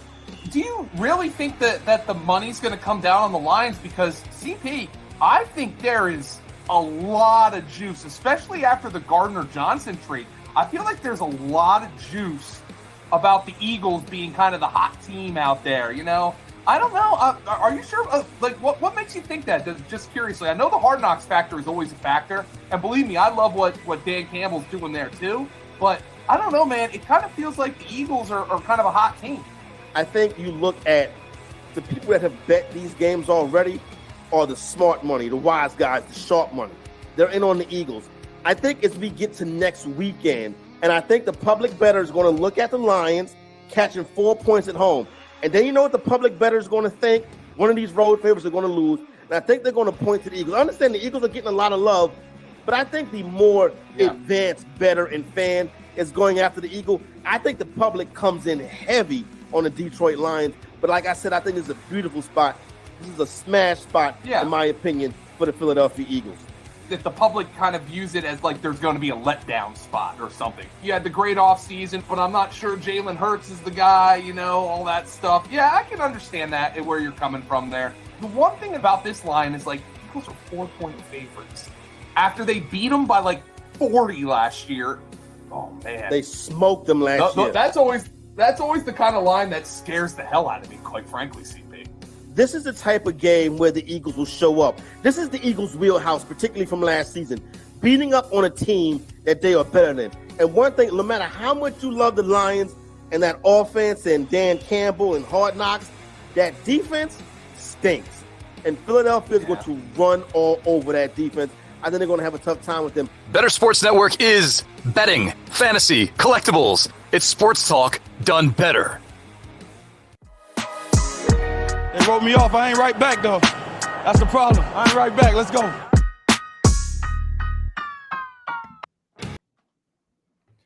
Good morning, everyone. Welcome back in here to the Front Yard Fantasy Morning Show here on Better Sports Network. And I just want to give a shout out to Monier in our chat. Came in here saying, everyone told me to bench Kareem Hunt for Thielen, Juju, Edmonds, and Aaron Jones. And I have Chubb starting too. But they ignored them and started Hunt in the flex. I would have not told you to do that. I would have told you to bench Hunt, but you know, it worked. It worked week one. Sometimes you got a gut feeling and you just take that shot. Sometimes you just got to tell everybody else, shut up. You're like, just shut up. Duh. Shut up. Kareem Hunt. Duh, bro. So good move. Duh. Good move. But here, Nice that fight. never works for me. Every time I do that, it doesn't work. And then every time I don't do that, I should have done it. It seems like just 100% consistency. You do what you should do, and then you won't do. That's fantasy football. Exactly, JL. It's that easy. It really is that easy.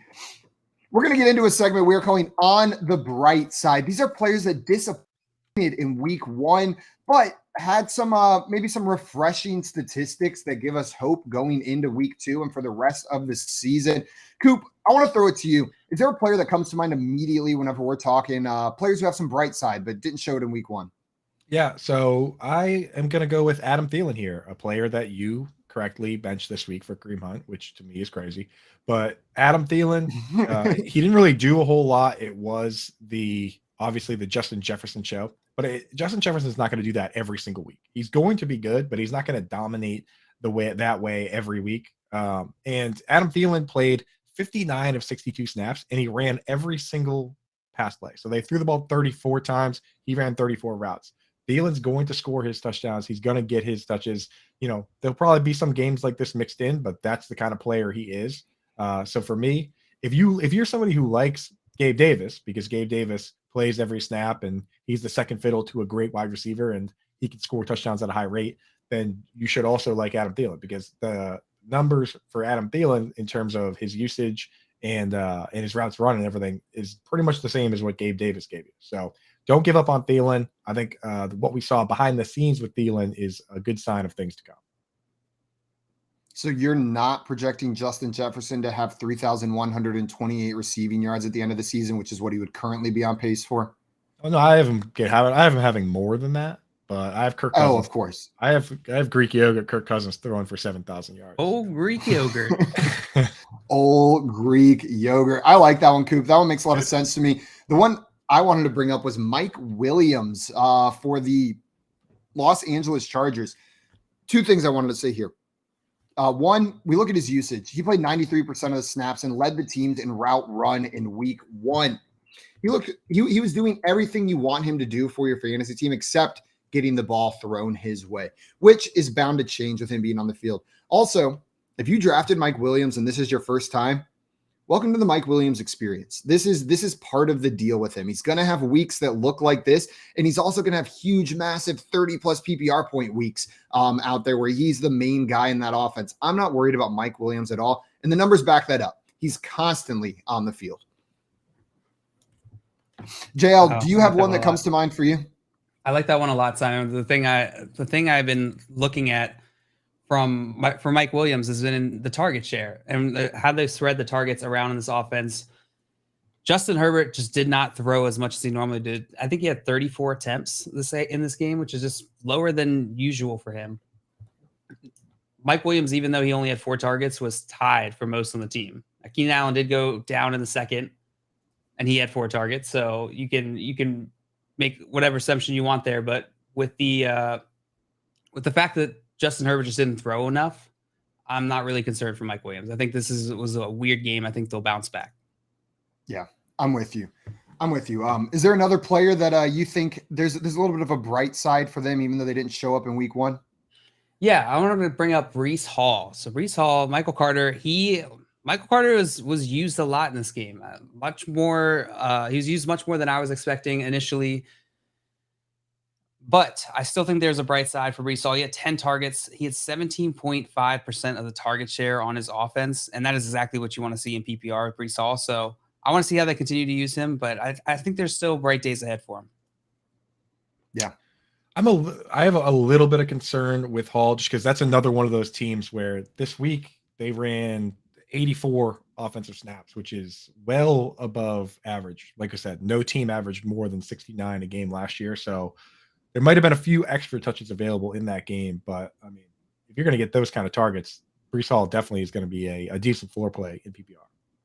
Yeah, absolutely. Coop, I know you had another name of a player that disappointed this week that you think is going to continue producing throughout the season, that will get better based on what we saw in week 1. Yeah, I mean, and again, this goes back to something we've been saying on here, the stolen basketball quote, but first you get the snaps, then you get the targets, then you get the khakis, then you get the girls. And DJ Moore played every single snap, and that's an offense that is usually fairly highly consolidated. So I think he's getting used to a new quarterback, and the Robbie Anderson had a pretty decent game, but I think DJ Moore is a good player. He's going to find his way to 1,000 yards like he always does. And if you're playing every snap, that offers a pretty decent upside. There's plenty of guys out there like, the Devin Duvernays of the world that are playing half the snaps. So, which of course is going to hurt your upside. So give me DJ Moore all day long. If you can trade for a guy like that is locked into a full snap share, as full as it gets, then do it.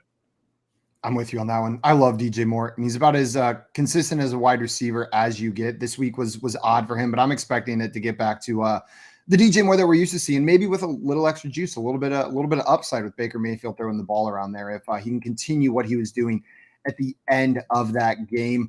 Another one I wanted to bring up. I don't have too much to say on this player. Just wanted to calm some nerves, and it's someone I've been drafting a lot. And that is wide receiver Robert Woods of the Tennessee Titans. He had a wildly disappointing fantasy week. I started him in a lot of places, drafted him a little bit late. He was a popular flex play for me this week. It did not turn out, but What we did see is that he led all wide receivers on that team in snaps and routes. So he was the player that was on the field most at the wide receiver position. He was the player that was running the most routes there. It just didn't turn into fantasy points against the against the Giants this week. It was also a weird game. I'm expecting Robert Woods to get more involved in this offensive game plan, especially if he's the wide receiver who appears to be out there most often. Coop, are you buying into Robert Woods, or do you think maybe there's not as much of a bright side? No, I'm in.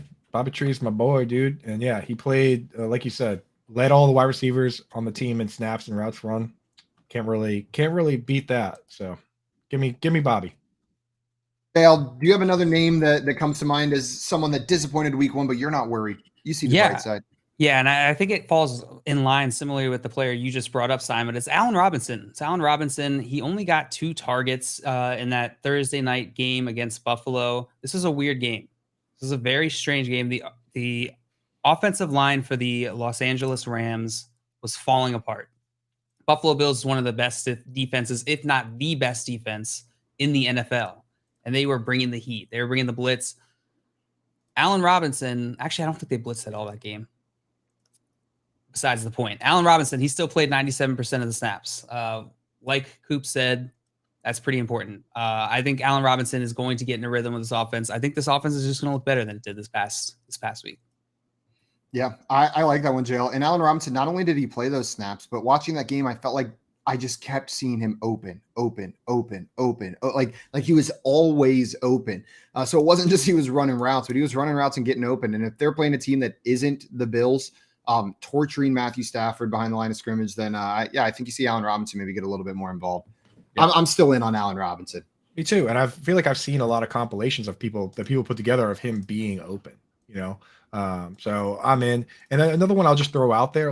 So I talk about teams that play a lot of snaps and how you want to be careful there.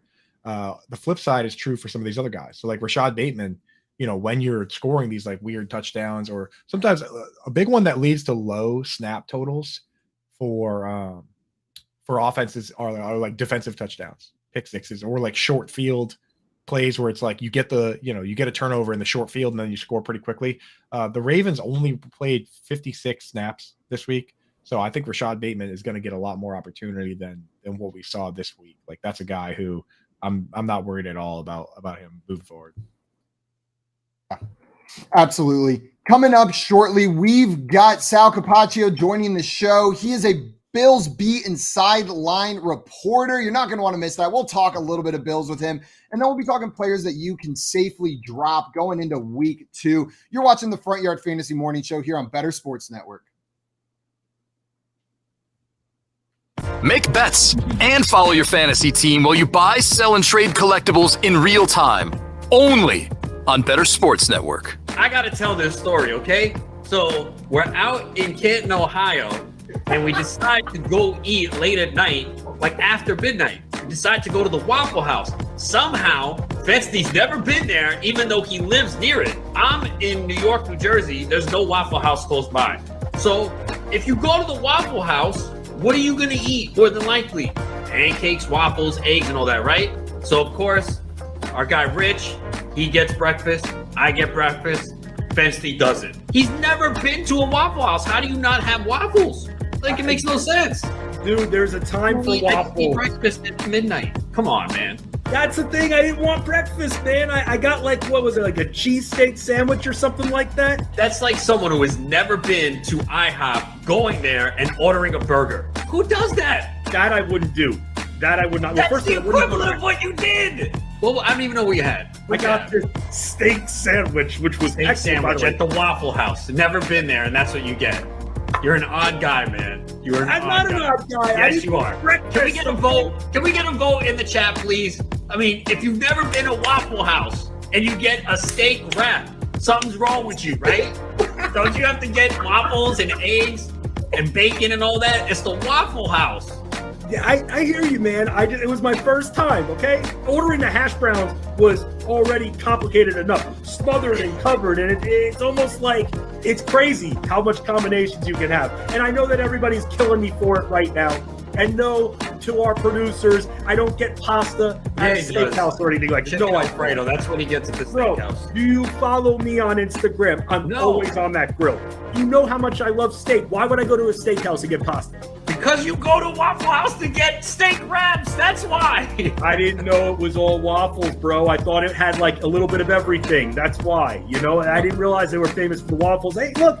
You know, the name of the place is the Waffle House. What else would they be famous for? You know what? That's fine. I guess it's a hot take getting a steak sandwich. As long as it was good, I housed that thing in 10 seconds. Okay, you were never there, and that's the first time. You're not going to try a waffle? Do you admit it was a mistake? I don't really like waffle. Call, chat, enter contests in real time. It's Sports Talk 3.0 with Better Sports Network.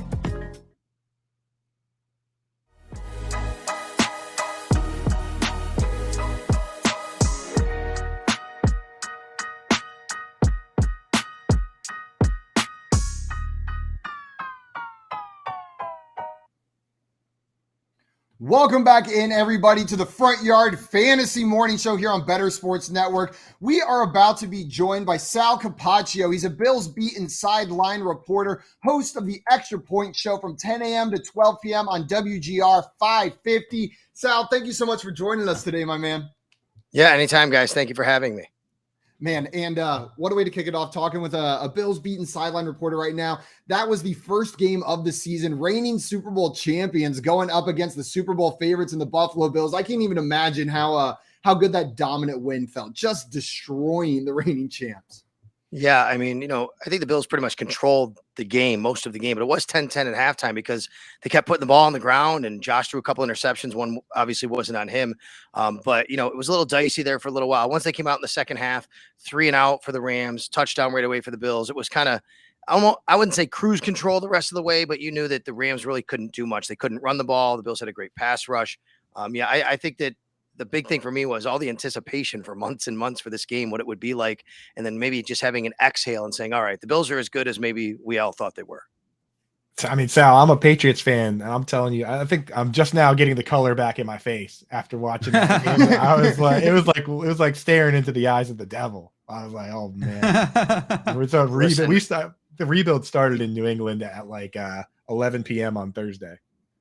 Listen, I think that in a way, and you're right. I mean, I know they made the playoffs last year, but in a way, the rebuild's kind of been going on, for a couple of years in New England. But look, let me tell you this. For 20 years, the New England Patriots kicked the tail of the Buffalo Bills. It just was not a contest, right? I mean, ever since Tom Brady was there, and it was embarrassing. And every year there'd be a little hope going into the season, but that was the arch nemesis of the Bills. It was just they could not do anything against the Patriots. And for 2 decades, the Bills had no shot to beat them or win the division. Now, granted, the Bills weren't that good themselves, but the Patriots, who were they were. And now the shoe's going to be on their other foot. So I will tell you, you will get no sympathy from any Bills fans for at least 2 decades when the Bills continue to do the same thing to the Patriots for the next 20 years, because there is such a gap between the quarterbacks and the organizations right now. It's ridiculous. And what sucks about that, Sal, is that Bills fans are like cool. You know what I mean? Like, I wish you guys were like more like Jets fans. It'd be easier to hate you guys, but you know what I mean? Like, it's still easier to hate the Jets than the Bills, even though the Bills are awesome now. It's like Bills fans are just cool, man. I get it. They can Bills fans can be a bit annoying to other fan bases because they are so out there and they do all the crazy stuff and. Yeah. But it's a passionate, incredible fan base. I don't think Patriots fans take too kindly the billboard that's up in Foxborough, though. The Bills fans win the Fox Sports best fan contest. They got to pick where to put their billboard to say we're the best fans in the world. And 2 years in a row now, they've put it right in Foxborough near the stadium. Bro, how close that is to my house? I live 10 minutes from there, dude. I drive by that. Like amazing. if I go get milk every day. If I go get milk, I drive by that stupid thing, dude. Yeah, but you know what? Coop looks up at it and goes, you know what? Cool guys, though. Well deserved. It makes me laugh, all around. Yeah, it makes me like Bills fans more, though. That kind of stuff. I'm like, it's funny. It's not like mean. It's not mean spirited. Yeah. Bills fans are that kind of fan base. So we have fun. Listen, I mean, I love Boston. I do. I love going to Boston. I hate their sports teams. I grew up in Buffalo, right? The Bruins I hate and all that. Red Sox. I'm a Yankee fan, but I love Boston. My family and I, my wife and son actually, we were up there last year with me for the game in New England after Christmas, and we spent some time there in Boston Commons. We stayed in a hotel. We walked around. It was great. So I love Boston for sure. But the difference is, that's such a big city. There's so much to do. And, we're a smaller city here. We're the second smallest market in the NFL. this is our life here. A lot of people's lives is the Bills, what revolves around games and their passion. And for 20 years or 17 years, they didn't make the playoffs, but still sold out the stadium and just were tailgating. It became a party in the parking lot because people wanted to be around each other and wanted to, just, hey, let's enjoy football. And now their team is good, and there's no better fan base to be rewarded for something like this. By the way, though, real quick, Absolutely. you said it started on the rebuild and talking about the Patriots. I don't know if you saw my stat I tweeted out. It's pretty incredible when you think about it. So Bill Belichick has now coached in 151 games without Tom Brady as a starting quarterback. He's 71-80 in those 151 games. And the Miami Dolphins are now 72-79 in their last 151 games. They have a 1-game lead in their last 150 compared to Belichick in his 150 without Tom Brady. Wow, dude. That's That's a wild. Belichick crusher stat. I mean, like, still, he's gonna be up there. And when you look at the other great coaches, they all had great players too. So it's like, it's not like 100%. It's not easily like, because you start making that argument and then you're like, oh, what about Bill Walsh? He should be the greatest. And it's like, okay, well, he had the greatest wide receiver, and he had Joe Montana and Steve Young and like all these guys. Like, it's hard to make the argument that there are great coaches without great players. No doubt. But you're right. No doubt. There's Always a correlation. Chuck Noll had Terry Bradshaw, do. right? I mean, yeah, there's no doubt about it. But I will say, though, I always refer to Belichick as he is the most accomplished coach in NFL history. There's no doubt about that. We know that. I don't think he's the greatest. I think it's showing now that he had the greatest quarterback. I actually think Joe Gibbs is the greatest coach ever. It's a hot take kind of. Joe Gibbs won 3 Super Bowls with 3 very average quarterbacks actually in a 12-year span. I think that was pretty incredible. I mean, the dude's a winner. Like, he just goes now. He's just crushing NASCAR now. Like, he just That's right. Exactly. Right. Give that dude anything, dude. He'll kick your ass, right? I'm not playing that guy in Connect 4 or anything. Play a game of Go Fish against Joe Gibbs, dude. He's got like cards up his sleeves, So yeah, I'm with you on that, man. Gibbs a beast. He's taking you out. Sal, we talked a little bit about the Patriots and mentioned the Jets already, but whenever you look at this AFC East division, it seems like the only other team that's maybe going to compete with the Bills this season is the Dolphins. What are you thinking about how this Dolphins team looks? And do you think they're going to threaten the Bills for the winner of the AFC East? No, I don't think it'll be a threat at the end of the day. I think that, throughout the season, you may be looking at the Dolphins and going, hey, they're right there. They might be able to challenge, but I still think that they have a few issues they have to button up. Look, the Bills, obviously we know, I think to me, they have the best roster in the league, and they've arguably the best quarterback. If you want to say Josh Allen is 2 or 3, whatever, but he's right up there, obviously. What the Dolphins have is a bunch of some really nice players. They have talent for sure. I still wonder about their running game. It did not look good against the Patriots. I still wonder about Tua being able to, get the ball downfield and make plays. They have Jalen Waddle. They have Tyreek Hill. Of course, they're really good playmakers, but he's a really small guy. He's had some injuries throughout his career, so that's going to be a question a bit. I wonder how they're going to stop Josh Allen. I mean, Look, I understand they have, good players on defense, but look through the history of Josh Allen against the Miami Dolphins. He has absolutely torched them. It's been Brady against the Bills-esque for Josh Allen against the Dolphins in his career. It's been pretty amazing how he's been torched them. So yeah, I think that they're probably the second best team. Look, it's nice to make fun of the Patriots if you're in Buffalo. They'll get better. Bill Belichick's teams always do, and they'll get better. They'll start to figure some things out. But man, that offensive line is rough right now. And I still think they're slow on defense. Look what the Bills did to them in the playoff game last year and embarrassed them. I don't know if they've gotten any better from that on defense. And, so they're not going to compete with the Bills. And I think that they're going to have trouble protecting Mac Jones and all season. So look, I do think the Patriots the Dolphins are probably the second best team in the division. No, I don't think they'll threaten the Bills for the division over a 17-game season. But I do think that they'll kind of be a little bit there, here and there. And they could even beat them in week 3. I wouldn't discount it. Things happen in the league, and they'll probably challenge for a wild card spot. Man, you mentioned the bad offensive line for the Patriots. Having the Bills in your division is the wrong team to have in your division if you've got a weak offensive line. That defensive front looked terrifying against the Rams. Von Miller was wreaking havoc. It was I felt bad for Matthew Stafford sitting back there. I'm going to feel real bad for Mac Jones whenever they go against each other. Were you expecting the defensive line to be this dominant? So kind of, sort of. I think that the way I've looked at it and what I've said is leading up to the game, that was my number one key, was that defensive line has to beat that Rams offensive line because that's the Bills' biggest edge. I did know that was the biggest edge, but until you see it, because here's the situation, guys. The Bills have very little turnover on their team, but the biggest turnover they had was on defensive line. They had literally attacked that position and overhauled it. We're not talking about just Von Miller. Of course, he gets the big money. He's into the Hall of Fame 5 years after his career is over. But They went out and you think about this. They out was Jerry Hughes, Mario Addison, Star Latulele, Harrison Phillips. Like these guys are gone. In not only Von Miller, but Daquan Jones, Tim Settle, Jordan Phillips, Shaq Lawson. Like they really overhauled that group. So yes, I saw at training camp like that this group was going to be really, really good. They were giving the Bills offense fits, and the Bills offense is very good, obviously. But until you see it in action, you don't really know. I think now you can say like, yeah, this defense is going to be a nightmare to deal with. And think about this, guys. They had 7 sacks without blitzing a single snap the whole game. The entire defensive line had the sacks. No linebackers, no DBs.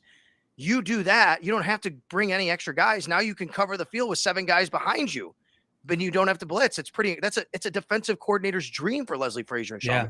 Terrifying. Ideal situation. Yeah, they kind of let them throw it to Cooper Kupp and Tyler Higbee if they wanted to, which Jared Goff used to fall in that trap all the time, and it looks like Stafford did this week, where it's like if you just spend all day taking the low hanging fruit, and the team tries to get you in situations where they can stop you on third or make you kick a field goal, like you have to stretch the field. The Rams have to push it to Allen Robinson because they can't, if you're just going to fall in that trap. And teams were doing it to the Bills last year, right? The Bills and the Chiefs, they were kind of going with that cover 2 shell on them a bit, So you're going to see that a lot again this year. I think that's what the thing it's kind of in vogue in the league now with all these great quarterbacks and these downfield passing attacks. Hey, just don't get beat over the top, right? Keep that cover 2 going. Keep everything in front of you. Make sure you tackle. And I think that the big advantage the Bills have is, we just talked about the D-line, but guys, I mean, they have 2 all-pros at safety. Maybe Jordan Poyer isn't the best safety in the league. Maybe Micah Hyde's not the best safety in the league. But together, they're probably the best pair of safeties in the league. I mean, that's how good they are. And they know this defense so well. They've been here 5 years together. They've had no changeover from their head coach or defensive coordinator. So it's so seamless for them to know exactly what to do. So when they run that cover 2 shell, obviously, I think they have an advantage over a lot of teams doing it because they've been doing it for so long and together. Yeah, and absolutely. Gabe Davis is going to be key to breaking that. Now, so I'm a big tight end guy. I wanted to ask you about Dawson Knox. So I kind of looked in some behind the scenes stats. It looked like they asked him to stay in and block a good amount, like 21% of the snaps this week. They had him stay in. Do you think that's more of related to going up against guys like Aaron Donald and that crew, or do you think maybe this year that's what his role is going to look like? That he's going to be a guy that's to play primarily in line and spend a good chunk of time hanging in. What are your thoughts on Knox? Yeah, I think that's more game plan oriented. I think you'll see him, less in that role and more in the pass catching role than you were seeing last year. The guy did, have the tight end lead for touchdown catches last year. I think he had 9 touchdown passes tied for the tight end lead. He had a really nice year. And let's remember, they just paid him pretty handsomely. They gave him over $13 million a year. He signed an extension last week before the game. They're not doing that just for him to block, right? I mean, he's going to be a part of the passing game, but it is game plan oriented. I think because of Aaron Donald and wanting to make sure that, the Bills were buttoned up as far as protecting Josh Allen. They wanted to keep him in a little bit. And look, you're going to have games like that. I think you're also going to have games where Dawson's going to be a very big part of the passing game. I wouldn't be surprised if this week is one of those games. You look at last year's game in Nashville. Remember they played Monday night in Nashville last year. Dawson had a nice game that day.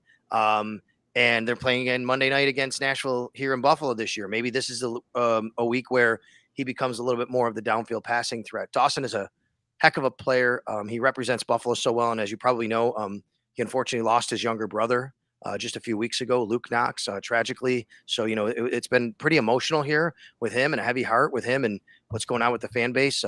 There's a charity organization he's involved in called the Punt Foundation for Research for Pediatric Cancer. And Bills fans, as Bills fans always do, have raised, I think, around $300,000 in his and Luke's name ever since Luke's passing. So, Dawson is a great representative of Buffalo. And I think that, the Bills are very, very happy to have him in the 5 years. Yeah. And with that RPO offense, he's going to get some freebies like that. Yeah.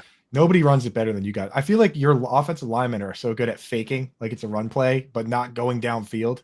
It just pulls everybody in. Like the Gabe Davis touchdown, right? That's a perfect example of there's nothing you could do about that. Like it's crazy. So Knox, well, you have to when you have Josh Allen as a quarterback. I think the big thing I've learned about from these offensive line and talking to them, these offensive linemen over the years is with Josh back there, you never know what you're going to get. So you better be ready for everything, right? I mean, he could take off, he could stay in the pocket, he can move left, he can move right. So they all have to be really they have to know and finish their assignments no matter what and always be looking for a new assignment if someone's not there. So I think that's one thing the Bills are. I think that maybe one of the biggest offseason additions for the Bills. We talk about Von Miller coming in, obviously. I mean, Jamison Crowder, a nice addition, but I think maybe the biggest offseason addition might be offensive line coach Aaron Kromer. Aaron Kromer is a heck of an offensive line coach, and for him to be added to this group, I think has really helped them immensely. And I think you saw that on display Thursday night. I mean, look at the Patriots with and without Dante Scarnecchia. Right. Try and tell me that offensive line coach doesn't matter. They absolutely matter. Yeah, 100%. That's right. You're talking about a guy, who in Aaron Kromer, he's been an offensive coordinator. He was an interim head coach when the Saints thing happened and Peyton got suspended and he had to be there, and he was the interim head coach there. The Bills have so much of a wealth of knowledge on their coaching staff. They have a first-year offensive coordinator in Ken Dorsey, and I think that was a question. Obviously, he answered those questions Thursday. But, look what Sean McDermott did. He surrounded Ken Dorsey with people who are so experienced, like an Aaron Kromer on the offensive line. Kelly Skipper, as a running backs coach, has been around for so long. He's been with the Bills for a long, long time. But even just around him, Joe Brady in that quarterbacks room now, who's been an offensive play caller in the NFL. He's the Bills quarterbacks coach. And then, of course, you have Case Keenum and Matt Barkley in the room as well, who have this wealth of knowledge and experience. So I think Sean McDermott, he really approached it right, which is, hey, I have an inexperienced offensive coordinator. I'm going to surround him with a whole heck of a lot of experience that he can lean on. And it seems to be working so far. Sal, before we go this morning, I wanted to ask you a quick question. Bills Titans next week. It looks like the Bills have opened up in 9.5-point favorites. This game is at home. Who are you taking? What's your score prediction? You think the Bills cover this 9.5-point spread? It's a little too early in the week for me to give a prediction. Let me see the injuries. Score prediction, but of course I do think the Bills will win. I think 9.5 is quite a bit. The Titans, look, they were the number 1 seed last year in the AFC, right? I mean, this is not a team, and they've had the Bills number. This has been the team the Bills have not been able to beat the last couple of years. I know about the Kansas City thing in the playoffs, but the Bills went to Kansas City in the regular season and beat them on Sunday Night Football last year. Not the case with the Tennessee Titans. Lost on Monday night last year, lost on a COVID postponed like Tuesday night a couple of years ago. This has been a thorn in their side. And part of the reason is because they've run the ball so well with Derrick Henry. But again, let's go back. The Bills, they did a lot on the defensive line to make sure that doesn't happen again. I'll tell you this though, guys, I cannot wait for the atmosphere at Highmark Stadium Monday night. Like I have been the Radio Network sideline reporter. This is my 9th year on the sidelines with the Buffalo Bills. Wow. I've seen it all. I've been in it all. There are just special atmospheres to be a part of. You're talking about a September, still good warm weather game, 7:15, not too late at night. It is going to be an absolutely amazing atmosphere, and especially because it's the opponent that Bills fans have kind of learned to hate the last couple of years because they've beaten them and they've held them back from where they wanted to go, which is the number 1 seed in the AFC playoffs. So I do think the Bills will win.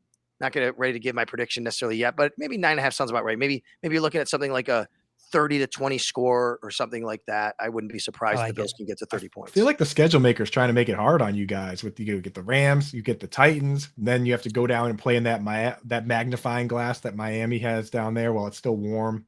Ravens right well, after it's not that. only that. Yeah, then the Ravens, and then how about you get the Chiefs and the Packers within your first 7 games, right? Chiefs on a Sunday afternoon, then Packers on Sunday night. But here's the other part about this, guys, which is after that, boy, if the Bills can even get 5-2, let's say, in their first 7 games, man, there's not a lot of teams that they're going to be favored in every single game this year, other than maybe the Chiefs game on the road.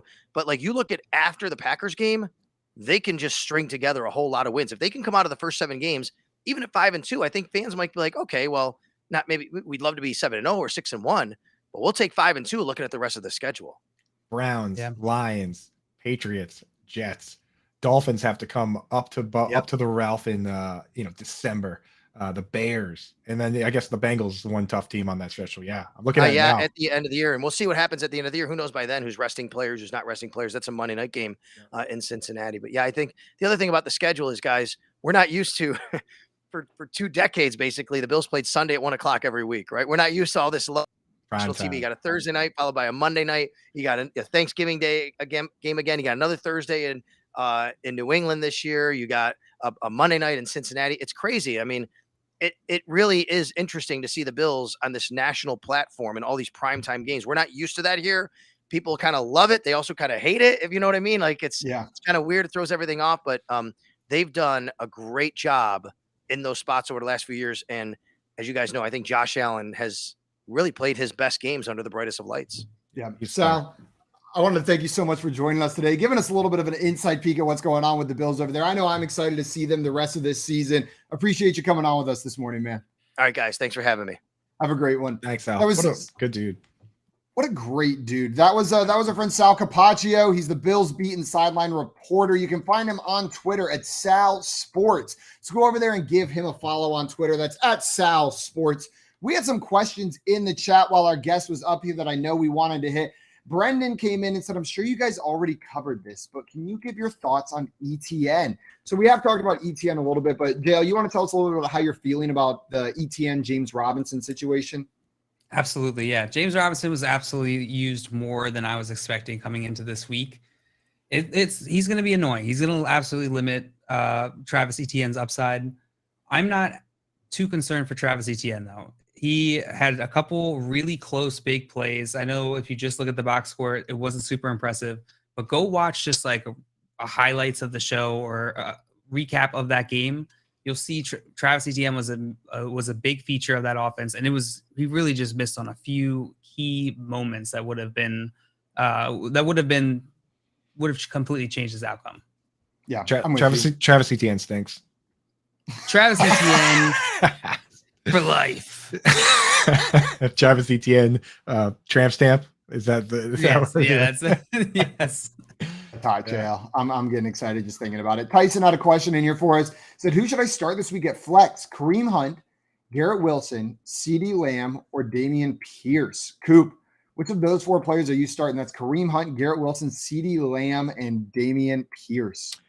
So can't start Garrett Wilson. He didn't play a full snap share. It was actually Elijah Moore played the entire game. Corey Davis played a lot of it. And then Garrett Wilson was the guy that was rotating with the extra tight ends and with Braxton Berrios, not trusting Garrett Wilson at this stage. Also, Alec Pierce, as much as I like to stash him, can't trust him. Didn't catch any passes, had a ball, meat bonk off his face mask this week. So I'm probably going to start Kareem Hunt. We liked his usage. What about Dameon Pierce? Oh, it's Dameon Pierce? Yeah. I'm not sure. It could be Dameon Pierce. Dameon Pierce is worse, just as bad as Alex Pierce. He's a rookie running back that didn't play much on the worst team in the league. Or I guess not the worst because they're tied. They tied with the Colts. But yeah, can't start Lamb with Cooper Rush, so I would go with Hunt there. I don't know. Would you guys go differently there, or what are you thinking?